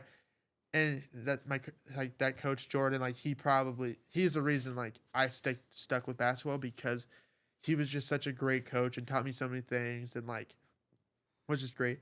He was like, why are you guys are really gonna lose this game? Like, you guys really just give up already? Like, before the game even started, like, no one said anything, but like he could tell by how we acted, like what, like, just you could tell like Yeah, when like someone's demeanor. defeated, yeah. Right, yeah. And so we ended up winning that game. Like, their point guard like was arguing with the ref, like, because my friend knew like he was a hothead, so he was getting in his head and got the kid ejected. And so we got free throws for it. Was a close game. Like, the 7-foot Congo kid, like, I've never seen such a soft 7-foot kid. Like, or he's like 6'10", but 6'8", 6'9", whatever. 7 foot. You're pretty much Same 7 thing, foot. Like, Yeah. I mean, at that point too, you're like in I think eighth grade. I think he and- got this high off the ground and started standing dunk, and I was like, you got it. Like, Right. wherever you play it, you got it. But like, had like 4 points and like wasn't rebounding the bottom. Like you're horrible. Like those What a waste of height. yeah, like those are ways that it's like the work ethic. Like, you can tell he just didn't care because he was so big that he was like, whatever. Yeah. And we ended up winning that game, and everyone was like coming up to us like, how did you guys win? Because they had beat Gilbert Arenas, like that, because Gilbert Arenas is a former NBA player, like Yeah. whatever. His son is like now top 5 in his class or whatever, top 10, whatever. But his son then was even like top 20 in his class, like already had offers in like 7th, 8th grade, whatever. And they had other kids who had offers, and they were supposed to win the whole tournament. Well, we ended up winning the tournament because we didn't end up having to play Gilbert Arenas' team because of how the bracket. where Yeah. they got eliminated. But we had like low key a first easy 2 games. Like, we Yeah. played probably the 2 worst teams in the bracket, and then we ended up playing that team in the champ. That they were like, it was like the Monstars. Like, we were like Bugs Bunny out there. Like, we were getting just absolutely, like, we thought like I said, it was like Zion Williamson highlight tape, like between the leg dunking, and it's like what happened? Like, I thought you could have dunked. Like, where's the tech at? Like, we need the points, but it was like, I think those are experiences like if you just never give up, and I kind of look at it as like David and Goliath. Like, Yeah. like we were David. Like, we weren't Yeah. like anyone in that whole gym, because there was 10 courts. Like, everybody who walked by that court was like, oh, well, we're not even gonna watch this because it's gonna be a blowout, and it we ended up winning. And I think that was like probably the best game I've like ever like been a part of, because of like when you see a team firing on all cylinders, and like we played as one, like we were a full unit, like probably the best ever. Like calling out plays, like calling out help defense, calling Yeah. out like Switches. switches. We're diving on the ground because it's like we need those 50-50 balls or we're losing the game, because Yeah. Right, yeah. and it's like we're diving in. And like that's always been my thing, is like I've always like, maybe I'm not the best player, but I will always 110%. I'll hustle. Like Harlan Carter, I ended up messing up a disc in my back because we were playing West Valley and it was a close game. Oh, West I Valley. dove in the stands, like I was prime Dennis Rodman, like thinking I could do that, and I ended up just like messing up my back and started spasming in the middle of the game. Dove again in the stands, and everyone's like, "What are you doing?" Like, and it was just like, we're tied game. Like, those are balls that we need. And it was like, I realized like I dove in the stands, but it's like, it's where we're scoring the ball. Like, it's on their basket. So it's kind of like, that's a smart play. But if it was like on our side and I saved it and they ended up getting it, it's a free but it was like on our side. Yeah. And so I'm diving in the stands, and it's everyone's like respecting me for it. Yeah. But it's like, I put my body on the line. Like, I probably wasn't the smartest thing, but it was like, if Dennis Rodman can do it, I can do it Yeah, too. exactly. But like, also, he had a lot more treatment done on his body than I did. Yeah. And he's maybe on a little bit of other things, but knowing Dennis Rodman, maybe. But it was like worth it. And I'm still like, I still have pain from it. Like, I still every once in a while will get spasms and like won't be able to walk. But it's like, those are things that I'm willing to do for a team. And it's like, Yeah, given that effort. and it's like, Ammon, like me and him have our differences like in high school, and like we didn't really see eye to eye, and we didn't like each other, like flat out, like I'll say it. But like one thing I always respect him is like we were in Harlan Carter against Weed. Weed's pretty good. They have a few kids who like really good, but like Keegan Snell, like yeah, Keegan's really good. like and this was he was a sophomore because he's a junior now. He's a sophomore. It was his sophomore year. Like we're playing, and like he gets into it with one of their players, and like their players like all up in his face, push. So I come in and I step in like. Yeah. Like that's my underclassman. Like I'm I'm the vet pretty much. Like You I'm protect him. and I'm on the and I protect and I get in the way, and then the kid like it almost like I got teed up for it. Like I had to sit on the bench because of it. Like I was mad, but it was like I take that as like that's my underclassman. Like that's Right, my yeah. You're rookie. You know, that's my That's like, something you'd be willing to get teched yeah, up that's for. my young guy, and it's like I look back and it's like I don't care if we ended up losing by like 3 points. Like it was probably because of my tech, but like honestly, like I'd rather lose a game like that than because like if I wouldn't have done that, how would he have looked at like his Yeah. upperclassmen and been like they don't have my back? Yeah. Like I always have his back, and like Ammon after the game was like I know we lost and like we got the tech, and that was because it was like late in the game, and he was like, but like respect because he stuck up for his teammates, and it's like even if I don't like you as a person and you're like outside of basketball, like I will always have your back on the court no matter what. Yeah. Like you're still my brother in that aspect. And so like Yeah, that's you just- don't have to be best buddies with them, but on that court, or if you see them, You'll in die a for problem, 'em. always help them out. exactly. And like That's one thing you're talking about. You don't really care for him, and I don't have too much of like a relationship with him. I've talked to him, I've spoke to him. One of the things I feel like he is big on is like camaraderie and the team being together.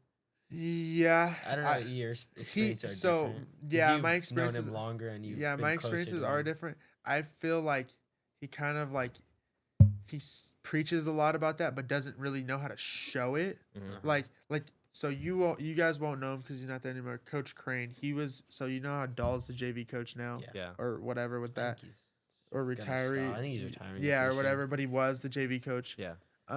Before that happened, before Ammon came, there was Coach Crane, some older guy. He'd coached JV basketball for forever at Shasta. Like his sons played there. He coached there. Not a very good coach, like sense of like The basketball knowledge, but like camaraderie and like how to bring a team together. He's probably one of the best coaches at Shasta to know how to do that. Like made sure mandatory team dinners, but it was Oh, like yeah. we did like Christmas caroling. He made us go and like we had to dress up and do Christmas caroling. Like, but like those team dinners, I think were like some of the best team dinners I've had. Even like the football team dinners because there's so many kids, so it's like you're still in groups. But the basketball, it's like he opened his house. We'd sit there and just watch like have dinners. Him and his wife would cook dinner, and we'd That's sit in nice. his like he had like this like living room den whatever, and it was like kind of like a man cave I'd guess, but it was like it had basketball memorabilia everywhere and like couch and like vending machines. Like I was like okay, That's but amazing. it was cool. And like we just sit there and he would let us just like we'd watch the game, you know, like watch the basketball game or watch whatever was usually is basketball because that was basketball season and basketball was on. Mhm. We'd watch basketball and like I know kids had a problem like with each other on the team, but like once we got there, it was kind of like that all went out the door. Like you're respecting him, and this is team bonding, and like we get along and like we had fun, laughs, you know. And I wish Ammon was the same way because he preaches it, but it's like we didn't He have team does. dinners. Yeah. Like it was kind of like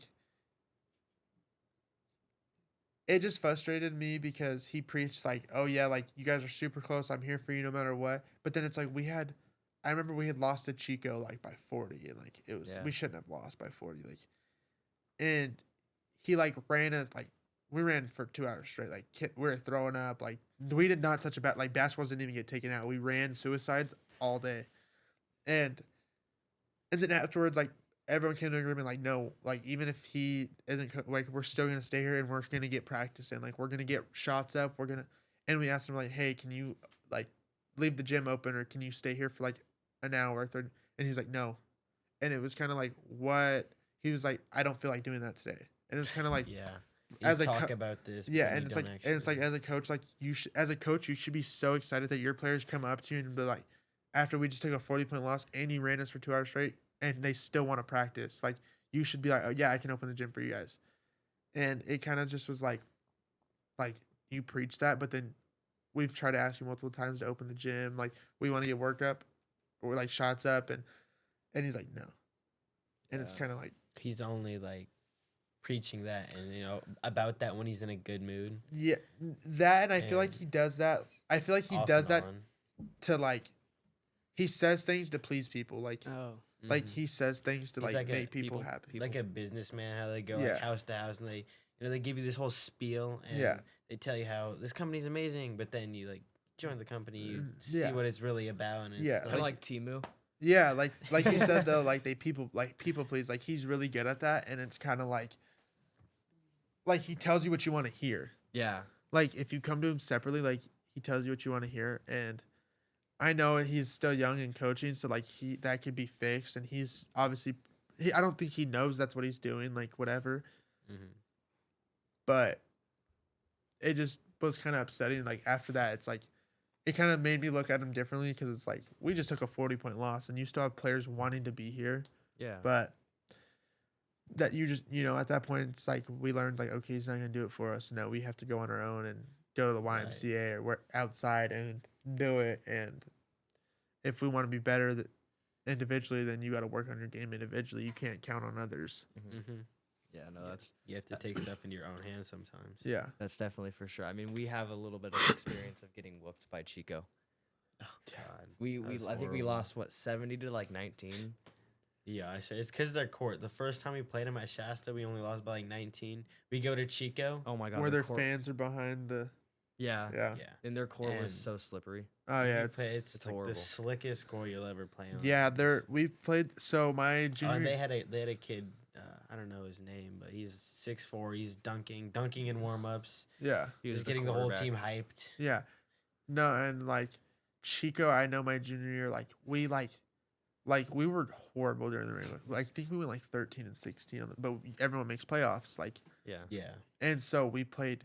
That was the year that Foothill was good. They had like Hudson Edwards and Asa Arnold, I and think they they won sections this year too. Like Foothill they won this Yeah, year. they beat They're Enterprise. they're the best. They have the best coaching staff throughout all their programs, I would say. right. Yeah. And they're really built on like camaraderie, and they're all super close. I mean, one of their coaches for football had like I think it was like an anti-vaping program that he started throughout Yeah. Foothill, and it's Yeah. stuff like that. It Yeah, brings, they're like, school really and they're teams really together. good. Yeah, and like I know we played them my junior year, and they were like I think second or third in league, like ranking wise. It was PV Chico than them Mm. because they had PV and Chico. They like All PV. this. Well, PV my junior year they went in one state. Like they had this kid Yeah. Kramer who was like in game dunking, like loved Matthew Beatty to death, but got dunked on and like ended up on the ground and ended up went viral for it.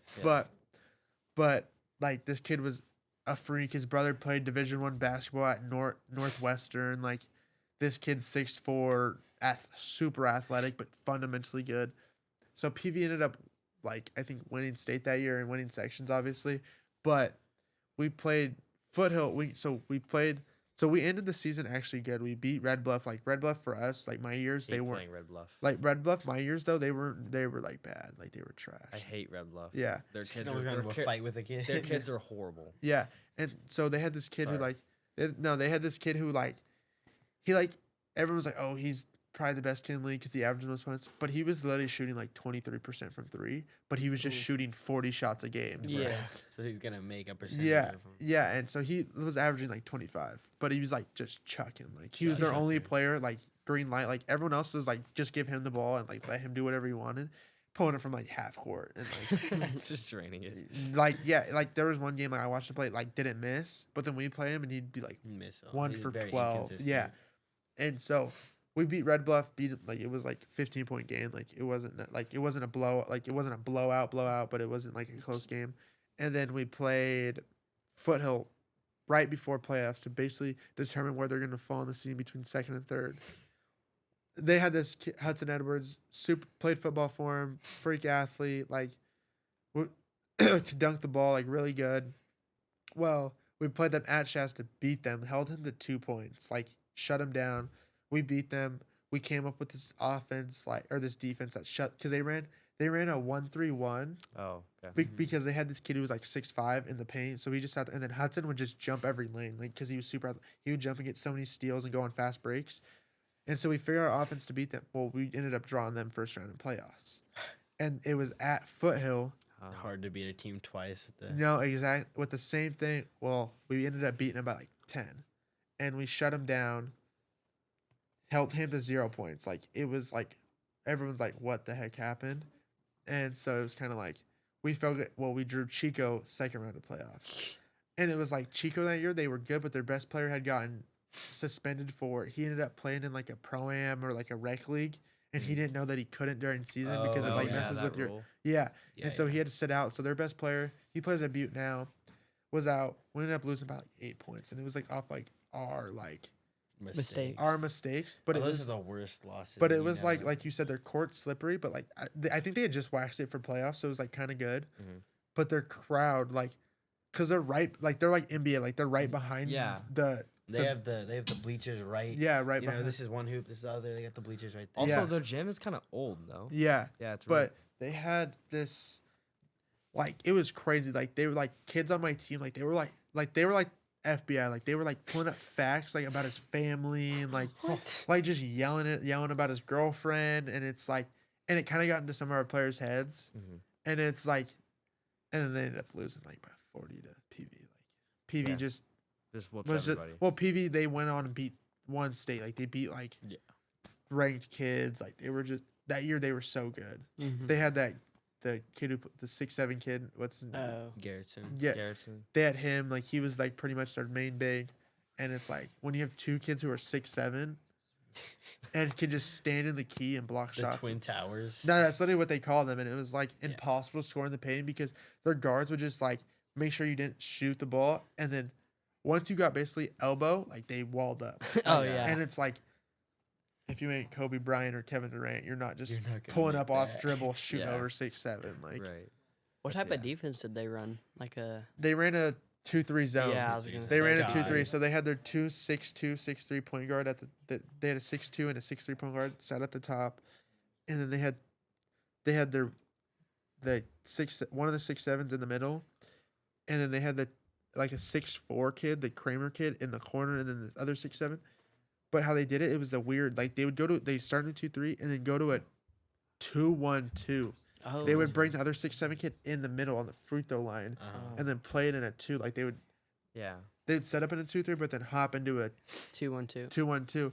And when it was a 2-1-2, it was impossible because they have a 6'7 kid sitting in the I mean, they got And the win- everybody above 6'2", so yeah, and they had a kid sitting on the like free throw line. So once you pass the free throw line, you ran into another 6'7 kid, and it's like okay, and then you dump it off, And then and then got another 6'4". yeah, 6'4 kid who can jump 35 inches off the ground. yeah, and then you Yeah. have the 6'3" point guard coming to help. Yeah, exactly. And so it's like, It's like impossible. and they're a well fundamental like base team, but I think those those games were like games that we You need. learned the most Yeah. in those games. Yes. yeah. Yeah, exactly. you're- Real quick, guys, can we switch the battery? Yeah. Oh yeah. Yeah. So the Red Bluff teams, I hate playing Red Bluff. Yeah, like I know they had that, and well, like for football, our biggest thing was like the kids were Red Bluff had beat because that like poly year the seniors that are this year they yeah. lost the seniors this year they hadn't lost like freshman or JV. Yeah. They hadn't lost a game, and so everyone was like riding on that hype of like them, like the Poly and the Owens, but they had no online. Like that was their biggest thing is they had no online. Yeah. But Red Bluff had a really good team, like football team, but they just talked a lot. Like they just. They got a Oh, lot yeah. of big players. But one thing I could give Red Bluff is I think they had to be like that gritty, tough nose Mhm. team because they had big kids, but they were always the kids who were doubted. Like they were always a team because they're from Red Bluff. You're the team that's like, Nobody really talks. to yeah, them. one Shasta and Foothill Enterprise, they're the big school, so it's Yeah. like they're gonna stomp us every time. And I think they had a chip on their shoulder every time, and that's why they walk around the way they do is because it's like, you know, they're mean, they're everybody's the against underdogs all the them. time, and they're the ones that's like, okay, we're not gonna go to the game because Enterprise or Shasta's gonna beat us by 40. Like that's how it is. And I think they carry it as like disrespect, like they're being disrespected. So it's like they show it as like, all right, like we don't like you guys either. Uh-huh. Yeah. But yeah. So, talking about some of your high school experiences and games, what do you think was your best high school game, and how much points, if you know, did you drop? Oh, my best high school game. It probably wasn't. I barely played in high school, like just politics wise. It like regular season, it maybe 10, like maybe. But like if we talk like summer league, it was against Enterprise. Like I didn't have the best scoring game, but from like they had Enterprise that section year, they had this kid Wes Ramirez. Yeah. He's like 6'5", Yeah. 6'6", Mhm. Yeah. and the biggest thing was like everyone was like, how can we stop him? And I took the matchup as like, all right, like he's not scoring. Like I know everything he does. He wants to get to his elbow, pull up, jab, pull up from the elbow because he's taller than you. Wants to spin move, layup because he's left-handed, so he wants to lay it up on the left side off a spin. Wants to run right side, spin left, lay it up. Mhm. So I figured that held him to 0 points. We beat Enterprise. I had a good game. But it was kind of like that point where everyone kind of realized like, oh, like I've gotten better. Like that's how everyone looked at me. Is like, oh, he's gotten better because he just shut.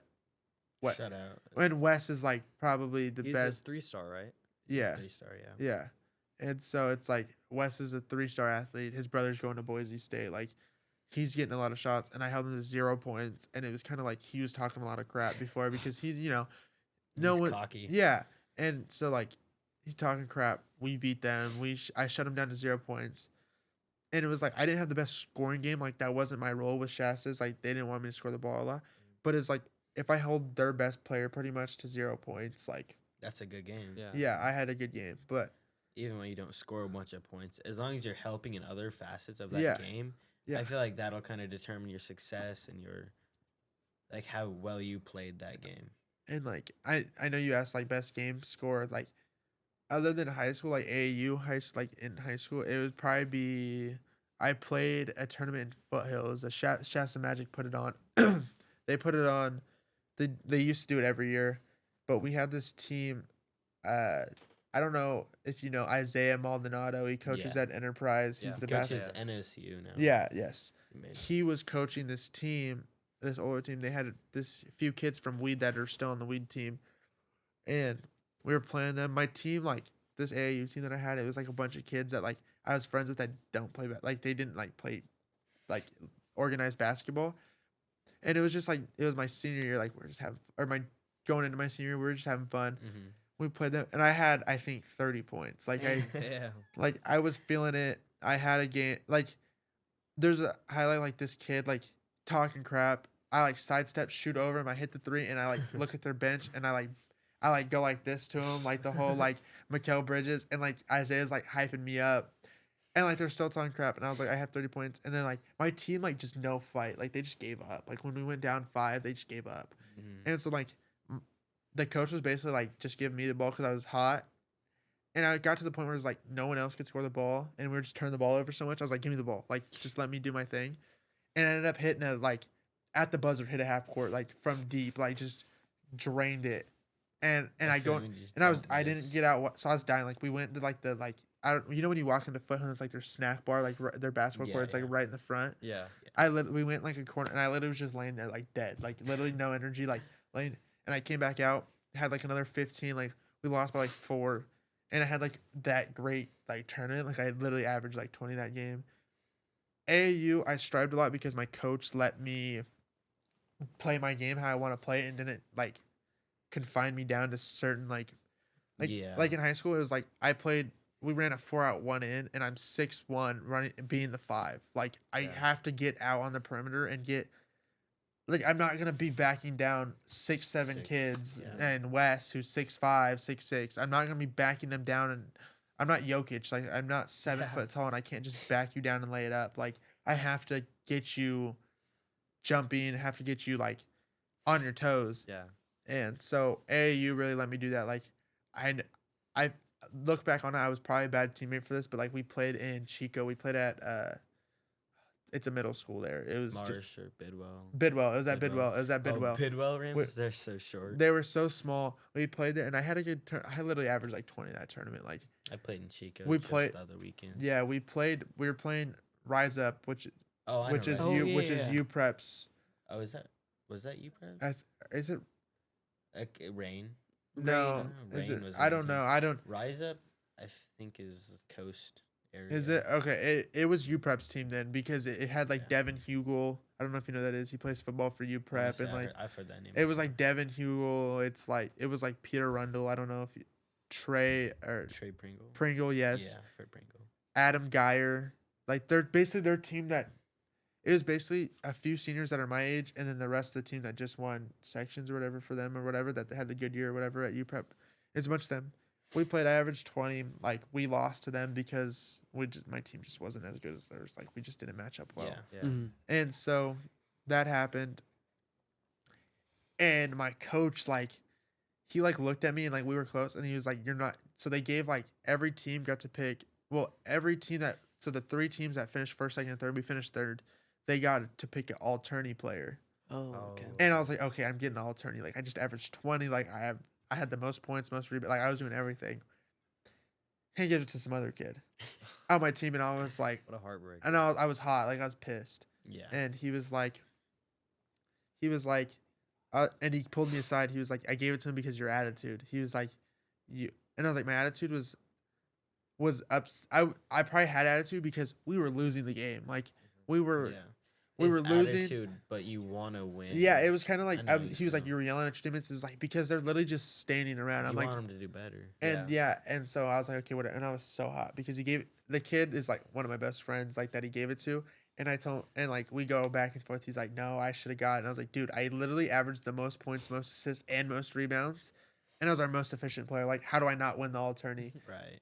And so we argue about it all the time, just joking around with each other. But it was like those things, like, okay, like now I know I need to watch my attitude because if I lose an all tourney because of that, then what if a college coach is watching me and I do that?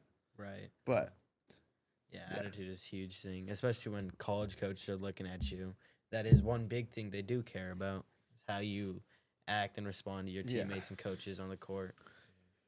My first year with Shasta Magic, last year, I was technically on the B team, but I also like basically played tournaments with the A team and B team, and we're just so like every weekend I would have 7 games and be playing a bunch. But on the B team, I was basically how you played, how you have to like score 30 points Yeah. a game, and you would still lose. Every single game. That season with the B team, we only won 1 game, and it was a local tournament. I played at CV. I think for me, playing and like having to put up built my confidence on a whole, like, Same. even though we lost, it's kind of like, okay, like You these know what kids you're play, capable yeah, of. these kids play varsity and get good varsity minutes and points. And it's like, if I just put 30 on you or 25 on you, then it's like, yeah, like I know I'm just as good Yeah. or better. I had one of my most like crazy tournaments ever. Last year we played in Eureka, played at one of like the middle schools, and Yeah. Jacob was there watching. His older brother Josh played with me on that team, and there's a three game tournament, 2-day. We went down to the coast. I think I averaged like about 30 something points each game. Yeah. I ended up 3 games with 85 points over 3 games. Yeah. Still lost every single one. Yeah. It was really unfortunate, but I think like you were saying, it really built my confidence. Yeah. Going into this year, school season, I definitely struggled a lot with confidence. I didn't want to get like taken out of the game for doing something that was Wrong. Not the best that is move. Or, wrong, Yeah, or well, and the it thing wasn't the best move for Yeah. that situation. And coaches see it as like, I want somebody in who's going to be doing that. Yeah. And Yeah, and the thing about our freshman team is if we made one mistake, like if we fouled one time, we would instantly get pulled out. That's That how was- Ammon was. Like with certain Yes. players, like he picked and chose who had leeway. And it Yeah. was like me, like I'd pick up I'd throw one turnover and I'm instantly out the game. But Yeah. then like our point guard could throw 5 of them, 6 of them in a row, and he would be perfectly fine with leaving them in. I'm like, that just doesn't make sense. Yeah. Like, right, yeah. and it's like for me, I know like I think it looked bad on me. My junior year, I quit like right before playoffs because I showed up every day to everything. I showed up. We had tryouts with 3 kids on varsity because everyone else played football. Yeah. So I showed up to that. I showed up to everything. I volunteered for everything that he had. I was there every time early, and I was better than the kid that was starting in front of me. And it was like, I had parents telling me from the team. I had other coaches telling me I should be starting. And just because of like this kid, politics. yeah, politically, this Yeah. kid's Yeah. mom had money and was a booster and whatever. Yeah, it's unfortunate when politics really decide Yeah. who starts on a team. Yeah. I mean, I got a little taste of that this football season. Football. Oh yeah, Jaden didn't start a lot of the games. At Like quarterback. some of the most important games, like Chico and Enterprise, he didn't get to start those games due to politics. Yeah. Yeah. Mm. No, and like it was a big thing. So we played West Valley. They had this kid who's like 6'5", 6'6". Horrible. Like he's not very good. And our starting center at the time was he had 30 going into halftime. This kid had 30 on him going into halftime. And this kid is 6'5", getting the ball out of the rim and just running head down coast to coast and laying the ball up. And I'm like, how does our center not stop that? Like he's doing the same thing. And so I had to talk with my coach at halftime. I was like, hey, like, what are we doing? Like, I pulled Eamon aside. I was like, hey, what are we doing? Like, what is going on? Like, he has 30 at halftime. Like, he's on pace for 60 points. Yeah. Like, what is going on? And he's like, oh, he's getting good defense. We're just getting bad calls. I'm like, no. And so it just bothered me because it's like, he didn't even give me a chance to play that kid.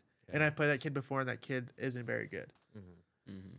And it's like, and then the other kid who started over, like, you could tell he didn't want to be there. Like, he didn't care about being there, but he just did it because he was, like, athletic. Yeah. And, like, was, like, the token kid. Mhm. Right. So, Was there to wear a jersey, not actually play. yeah, like, his mom, I think, forced him to play because she was Oh, a yeah. booster. And all his friends played, so I think she forced him because I remember going into that year, he was saying he wasn't going to play. And then his mom was like, no, he's playing. Yeah.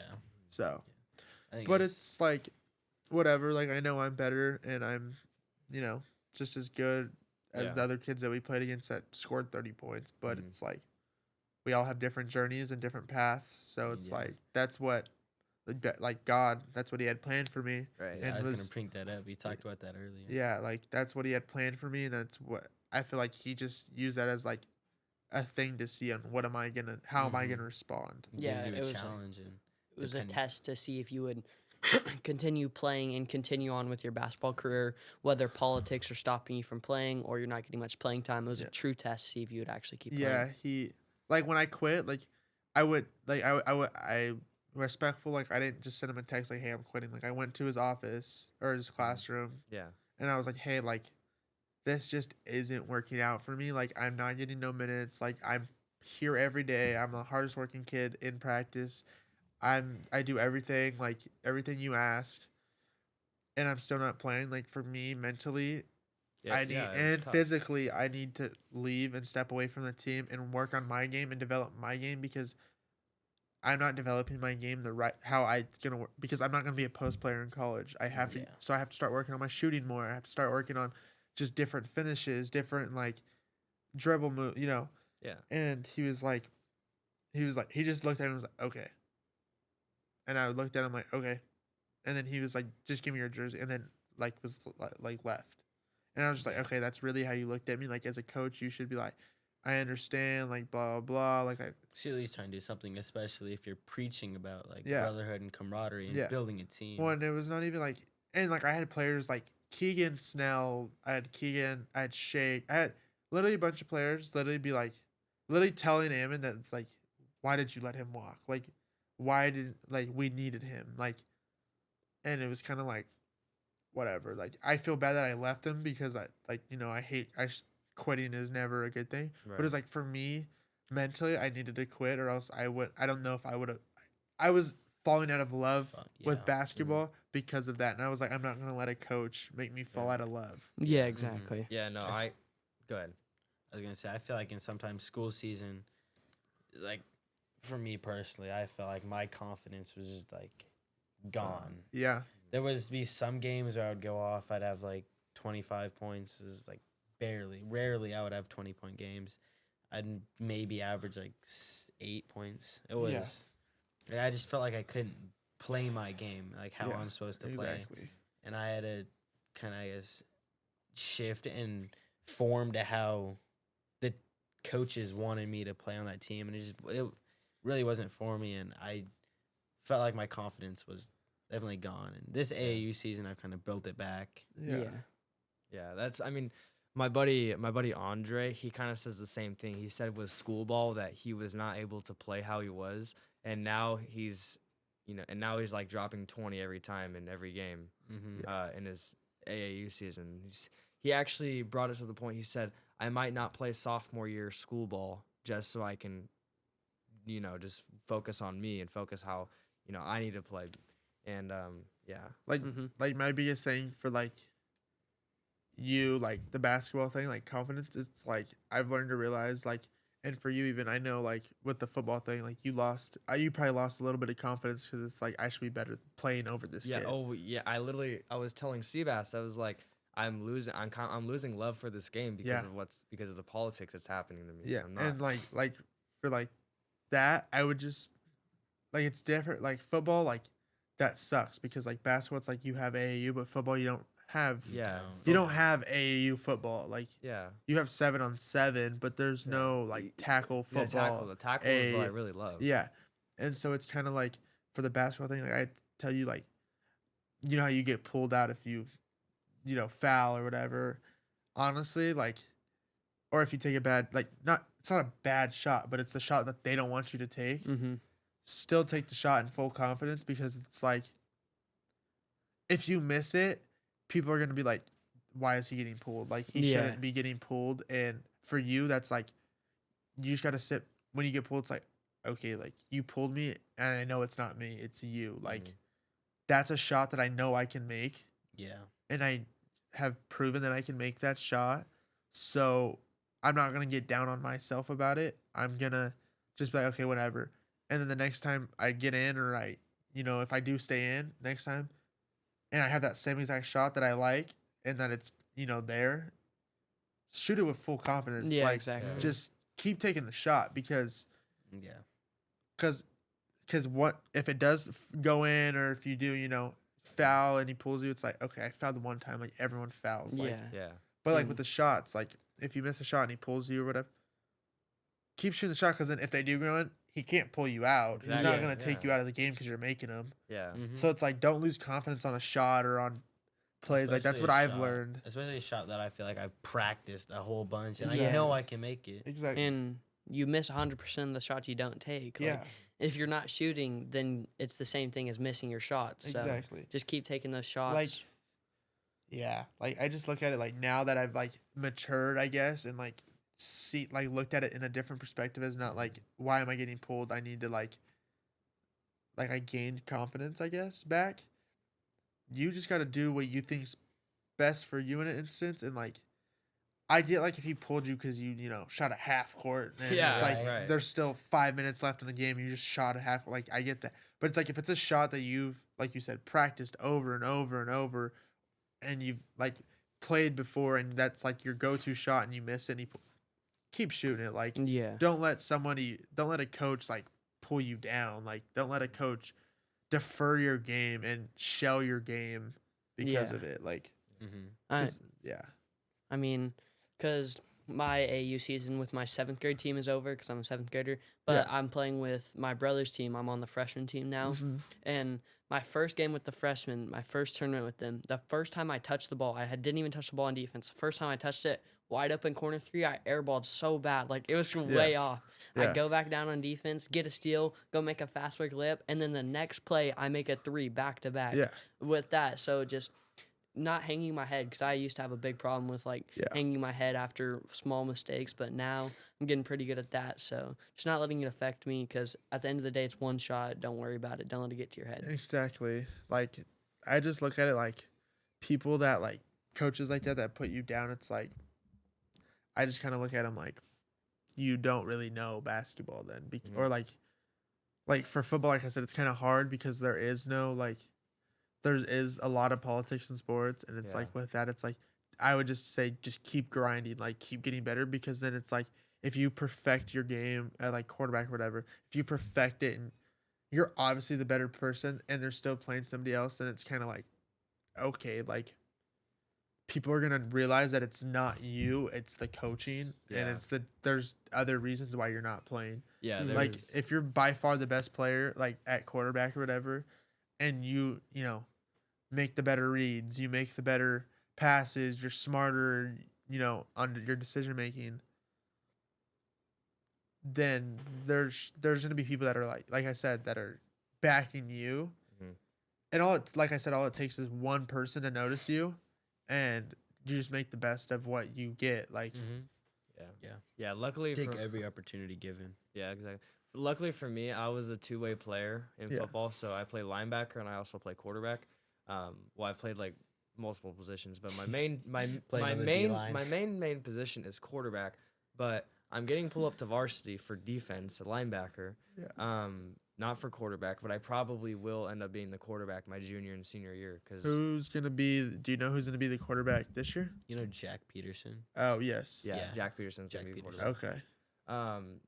So, being pulled up to varsity is like a really big blessing for me because my 8th grade year, I actually got pulled off defense because of how, bad I was. I was really bad.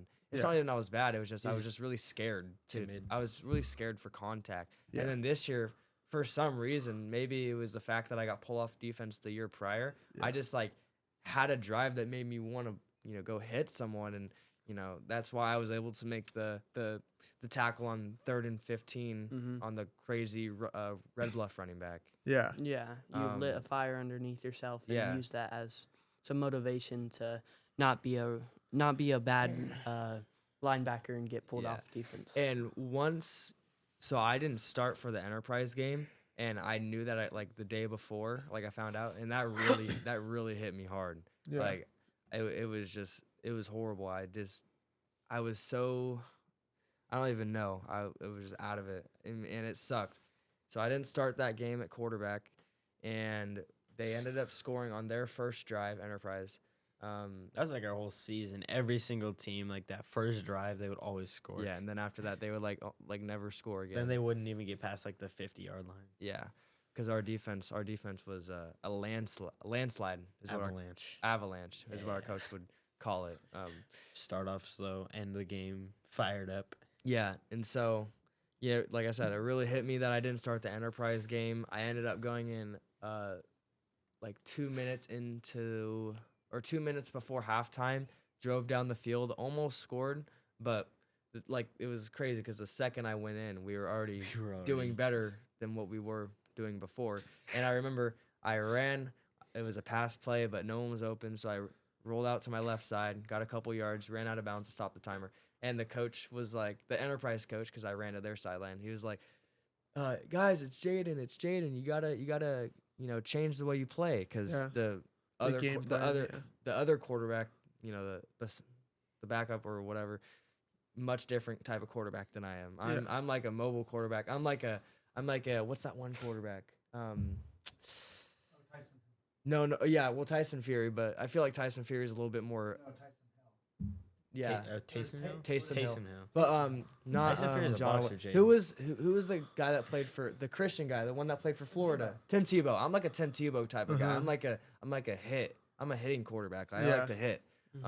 That's why I'm also able to play running back. I had to switch to running back towards the end of the year. Yeah. That was just because our starting fullback August got hurt. Yeah. So yeah, it hit me, but it's whatever. You just got to deal with it. Yeah, like some advice I would give, because obviously I've been through that and I've lived through that, is for you, how you're saying you probably won't play quarterback this upcoming year. Yeah.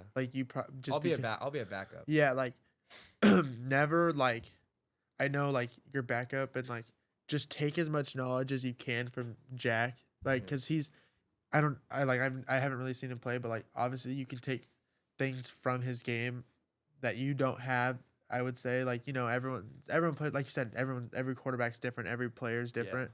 Take what's And- good, discard what's Yeah, bad. yeah, you can see won't do that. That's not what I will do, or I could probably use that and add that to my game, and just keep developing your game. Never get complacent, and just keep working on your game, Yeah. because it's kind of because what happens if you do get complacent? I'm not saying you will, Yeah. but if you do, and you're so focused on linebacker or whatever, or wherever they have you on the defensive end, or defensive side of the ball. Yeah. What happens if because he did have a lot of injury problems, I know. Jack. Yeah, his Sophomore. Sophomore year. I know. he I had know his a few sophomore- concussions. Yeah. Yeah. Then it's okay, what if he has one concussion, or he has has to leave a game early, and then you come I in, gotta go in. Yeah. and then like you said, you come in the game, and what if you ball out one game, one half of a game or whatever, and then the next game you have to play again because he's still injured, and then you ball out that game? It's maybe they'll look at it like, okay, maybe we should go with Jaden. Like maybe like we a should. Tom Brady story. Yeah, like Yeah. maybe we should. Maybe he might be a better fit, and we might have to move Jack somewhere else. Mhm. Mhm. And Yeah. then that's how you get your like all it takes, like I said, is just one opportunity. You gotta be always be ready. I mean, like Shadur Sanders said, like I'm the next Tom Brady. Like you could be the next Tom Brady. Like right. Yeah. you could, it literally all it takes is one good half or one good game or one good drive. If that's all you get is one Right, yeah. drive, and you show them something that they didn't necessarily not see, but you didn't show it because it's in practice or whatever, and so like that, like just I would say just always stay ready, like Yeah. always be prepared. Yeah. My biggest goal is Richards, right? Yeah. Varsity head coach. Yes. So he and the whole rest of the coaching staff, he's really big on one-way players. Yeah. He does not want two-way players for some reason. Like our freshman year, our head coach was like- was saying August, which is arguably better at running back than he is linebacker. I would say he's better at running back than he is linebacker. Yeah. He's still a great linebacker. Yeah. Being pulled up to varsity too. Yeah. He said August might only be a He's only defensive. playing one side of the ball. Yeah, on one side of the ball. I think Same with Devin, one side of the ball. And Devin is people would say he's actually better than August, and so at running back.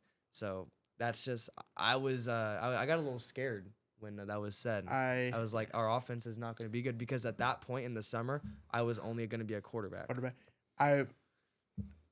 My junior year, we might take blame for that because that was the year that he was like, because he was so stuck in like one-sided players, so you don't get tired. So Yeah. like late in the game, you weren't tired on. Yeah, that's It- what he on always the offensive preaches. side. I get that in college, but in No, high school, Yeah, well, and so we all as a team we vowed like, no, let us play both sides of the ball. Like we have players that need to play both sides of the ball, yeah.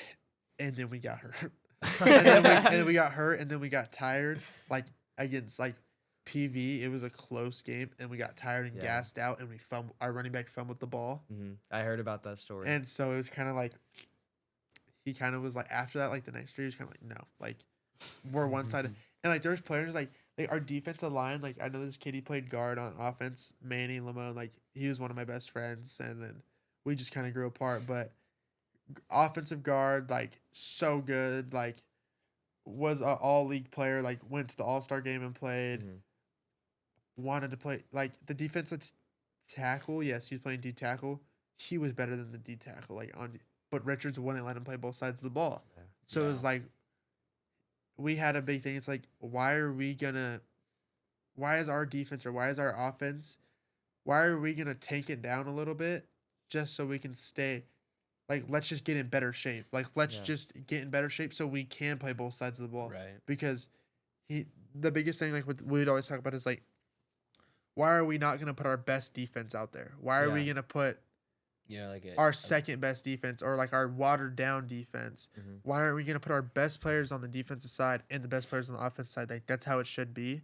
But like you said, he's so stuck in his ways of like, probably because our guard Trent, he played guard my junior year, broke his collarbone in the PV game, got like pancakes. Like they had a guard. Yeah. They had a guard who was committed Division 1 or a tackle with Division 1, like 6'6", 340 pounds. Like was just a big white corn fed. Like this kid was just a freak. Yeah. Always And he- the PV kids. But he was fast. Like Yeah. like they had this play where like the tackle pulled, and he was so like he probably ran maybe a 5 flat at that big. Like Wow. was fast. That's faster than me. Yeah, and he pancaked him, and like when he did it, he jumped on him because like how that's like a big thing is like yeah. Yeah. and that was like especially a big thing a few years ago, like because it'd be all over TikTok and it's like the Yeah, yeah, pancake yeah. audio. Yeah. Like the kid jumped on him and broke his collarbone, Oh like my snapped his God. collarbone directly in half. And like we thought Trent was messing around because he was like kicking his feet up in the air, like after it happened, like while the kid was on top of it, and like we thought he was kidding around, like because he wasn't straight, but he like broke his collarbone. And so then at that point we lost, and he was our starting defensive end. He was our best defensive end. So we lost our starting guard and our starting defensive end because of it. So I think Richards kind of realized like we just lost two key things on both sides of the ball. Right. So instead of losing two, let's just lose one if Mhm. that happens or whatever. But it's also like it's football. Like things are gonna happen. Things will happen. Yeah. Like It's you're freak accidents. yeah, like things are gonna happen, and it's like Trent more than likely obviously wasn't expecting to get pancaked. Like Trent's a big guy. yeah, and it's like I think I think he just slipped on the turf. Like the reason he ended up on the because it wasn't like the kid like was running full speed and hit him. Like Trent like the kid was pass blocking, and Trent like went to like swim move or whatever and slipped. Like the kid like hit the back of his helmet and he fell, and the kid jumped on him and broke his collarbone. So it's like like you said, freak accidents. Like stuff happens, but it's like. I think my junior year we take blame for you guys not being able to play both sides of the ball. Yeah. Like It was like especially hella scary, not when our coach was like only one side of the ball because a lot of our players were first time playing football or freshman year, and a lot of them would have been starting. yeah, when it's And like it was, for you, like you know how you said you play both sides of the ball. Yeah. It's like so say you do only play defense, right? Like you only play wherever they have you, probably linebacker, but like wherever. It's kind of like okay, like if Jack does get hurt, and it's like you only practice defense, and you only go over like you know what you're supposed to do on defense. What happens if he does get hurt and you have to come in? It's kind of like they won't have now another you're quarterback. scrambling. Now Yeah. now you're kind of like where, like you're not really comfortable. I would say is probably what would be bad, and that's why I'm always like okay, maybe not. Maybe they don't play because like Richards is like a big thing. That's like you couldn't even practice both sides of the ball. Yeah. Like if you were a quarterback, that's all you did. Yeah. And so, like, for you, it's like, it'd be better. It's like, okay, maybe if you don't, because like you said, you probably won't play. But it's like, still take reps, like, maybe not live reps in practice, but still take reps at quarterback. Because, like I said, you What never if- know what's going to happen. Exactly, And it's yeah. like, if you're still familiar with, like, you got to open up a certain way to hand the ball off, like, if you just get in the game and what if you open up and you take too many steps back or whatever, like when you hand it off and you run in, like you don't know what's gonna happen. And so like I hope he does do that because like he did have a really good like my senior year, which was last year, they had a fairly good team. Like they beat Enterprise twice, like Foothill, like had a good year, but then just lost to PV to a close fumbled. game. Yeah. Like Close game. yeah, and it's like hopefully he does do that because I think some players like did get hurt and like new players had to come in and they weren't really like comfortable playing. Yeah, I saw. So this year when we were going into playoffs, some of the freshman players like Jaden August and I, we were all pulled up, and we gotta kind of see what their practice was like. We gotta practice with them, play with them. But that's one big thing I did notice that if they were a quarterback, like Jack only was being quarterback at that practice, nothing else. JP, Justin Pauly, also only quarterback at that practice. Yeah. Like they wouldn't do anything else. Right. And in fact, a lot of the times when it wasn't offense, they were like messing around with Yeah, each actually. other. Yeah. Yeah. Yeah, like he gives his quarterbacks a lot of like leeway and they're not really like locked in. Yeah. And it's still kind of like I understand like that you're only getting to play quarter, but it's still like you got to lock in. Like You you gotta still let got to other just pay people. attention because like I said, like I know Paulie, he had to come in and play safety. Yeah. And it's like if Did you're he just messing actually? around, his Yeah, he did. Yeah. Yeah, he had to play safety because someone got hurt or something like shoot. that. But he's also just a really fast player. Sometimes they need that fast. No, exactly, and it's kind of like, but it's like you said, if they're just messing around at practice and he's not paying attention to like defense, then he's not gonna know where to What to be, do. and it's gonna be a lot more of like catching up if you're not paying attention. And I think that's why a lot of our we weren't very locked in practice, and he would always like preach lock in.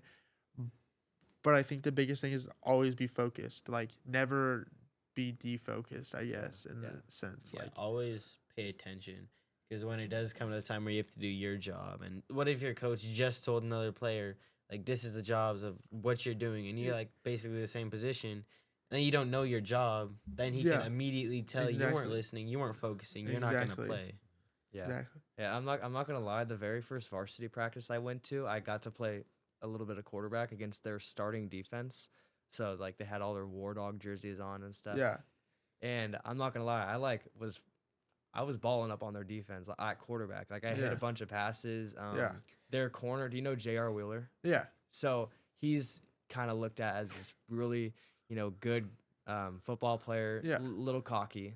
Yeah. A little cocky. Yeah. And I hit a fade ball on him, and the receiver like caught it, but the receiver like stepped out of bounds or like caught it out of Yeah. bounds. but it was still a really good pass. Yeah. I had like a 10-yard in to another freshman, my buddy Craig. Yeah. Craig. Yeah, Craig. So yeah, it was just I think it was a good experience, and then I ended up not being able to play in the playoff game for a very unfortunate reason, but I don't know if we want to explain that, unless we do. There was a little bit of hazing that happened, and we were seen on cameras. So yeah, Bunton had to lay the law down, and since we were on cameras, we were the ones that got in trouble for it. yeah. Yeah. And Devin and I ended up getting kicked off, even though we hardly did anything. We weren't like the ones who And actually did stuff to, Jaden Welch. Yeah. It was his little brother Tino who got pulled up. Yeah. Yeah. See, like that stuff, I feel like, I mean, obviously you guys, I don't know what you guys did, but like, it was started off, we were all just like gonna mess around. The little helmet slap game. yeah. They were gonna do that with the kid, and They then walked it into was- the locker room. we got him in the locker. They put an axiom on his head, and It was a It little bit was- more than the head slapping game. well, no, it was people who like weren't even gonna be a part of it that just immediately ruined it for everybody. Yeah. Like they shut the lights off. They were saying stuff to him. And they like, took a broom out, Yeah. and it was just other kids who ruined it. But originally, it was just gonna be like they were gonna play a game, and it's like freshman initiation kind of. Yeah.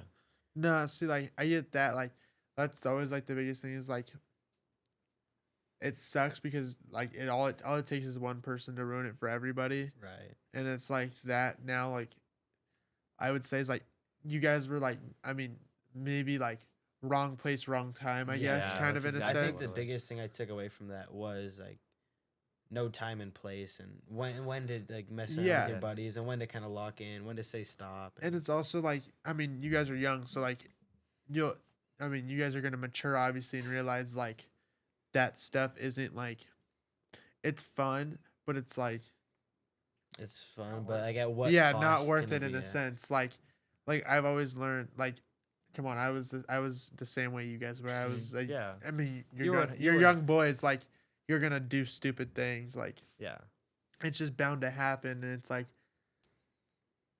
always just like I've always learned, like, I've learned now, it's like think before you do, like, Right. and I know, like, high school boys, like, you really don't think before you even do anything. Like, you kind of just do it, and then you're like, I'll just deal with it afterwards, like, if Yeah. something happens.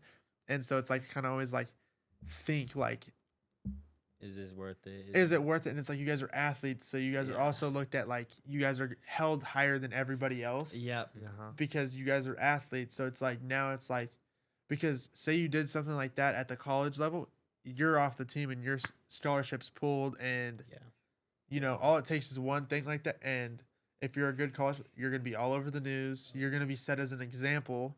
Mhm. So they're gonna make sure you guys are, it might not be like super bad. Like, I mean, obviously it sounded like you guys, like, it wasn't like super, super bad, but it's also like the Button like kicked you off as like he's using you guys as an example Yeah. To show. to show like, if, hey, like, like if that happens again, like there is consequences, and it's yeah. not just gonna be something that's brushed over. Like, Yeah. and so I feel like you guys, like I said, will mature over time and realize that, like, that stuff isn't worth it. But it's like also still have fun with your, like, Mhm. your team, and like Yeah. still, like, like It's stuff. high school. Yeah, It's high like, school. Yeah, just time and place, knowing when to do stuff. exactly. And it's like you said, you guys were on camera, so it's kind of like just always know your surroundings and where you're at. Like, Yeah. maybe next time, like, it probably won't be a good idea at school to do it. Like, maybe outside of school or Yeah. something like that, or like where like others can't ruin it, and like nothing will happen. But it's like these are all like Yeah. you guys Learning learn, lessons. learning things. Like, you guys now realize, like, okay, maybe that wasn't smart. Maybe Yeah. And Next- now next time I won't looking do back that. on it, 2020 vision, like when it's hindsight, looking back on it, it was kind of stupid what we did. Yeah. yeah. And it's like I said, I mean, And a lot of people don't understand like football culture. Like Yeah. the thing that we did, that's like kind of like football. Like it's gonna happen. A bunch of teenage boys Yeah. messing Yeah. around, stuff Yeah. happens. yeah.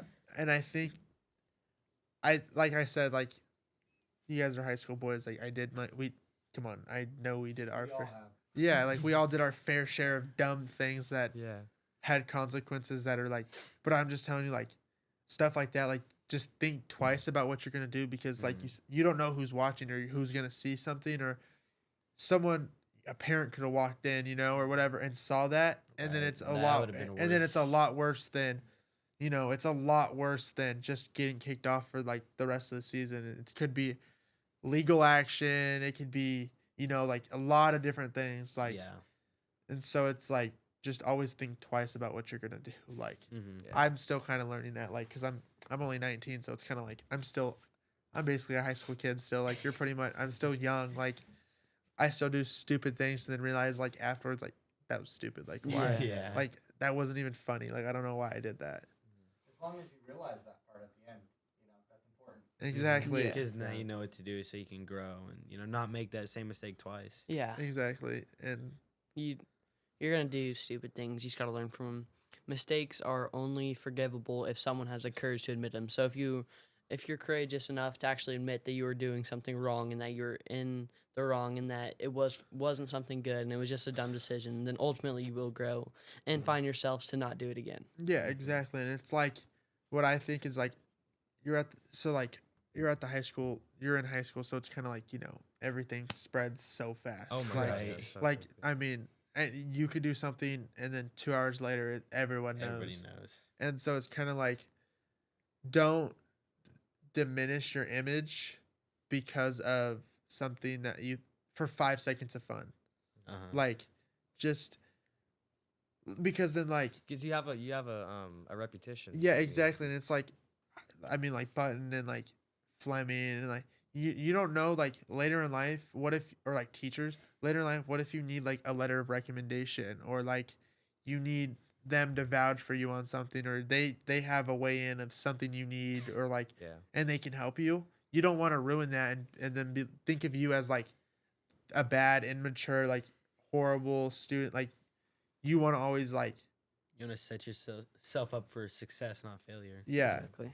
And Yeah. so like, Yeah, like I've gotten in trouble like a couple times. Like, unfortunately I got a referral for like messing around in class in my ag class yeah, at the farm, and I got sent into the office not even just for that, but it was because it was a snow day and I Yeah. was throwing snowballs, and I had thrown a snowball. He said don't do it, and then little later at the end of the lunch period, I threw another one because someone threw one at me. yeah, And so I threw one back at like Yeah. playfully, I wasn't trying to hurt the person. yeah, And I got caught, and the person that threw it at me ran down to the bus and got away. yeah, And I got pulled in the office. He said, you're done. Get into my office. And I was like super scared and stuff because there's been a lot of people it just takes one mistake and their whole life is over because they don't take it and they don't see how they can fix it. And so I was really like telling myself like, Jaden, this is your fault. You can still come back from this. Like, you're good. It's Yeah. it's a referral. Yeah. It's not gonna decide who you are. And so I think, I haven't gotten in trouble since. I shook Mr. Button's hand after I got in trouble after I had to write the article or whatever. yeah, I think he definitely respects me very heavily, and I think that he would still be willing to write me a letter, like you said, a letter of recommendation if I Yeah. needed it. Yeah. yeah, You got to choose what problem you want to have because there's the person who got away and then you're the one that got in trouble and called out.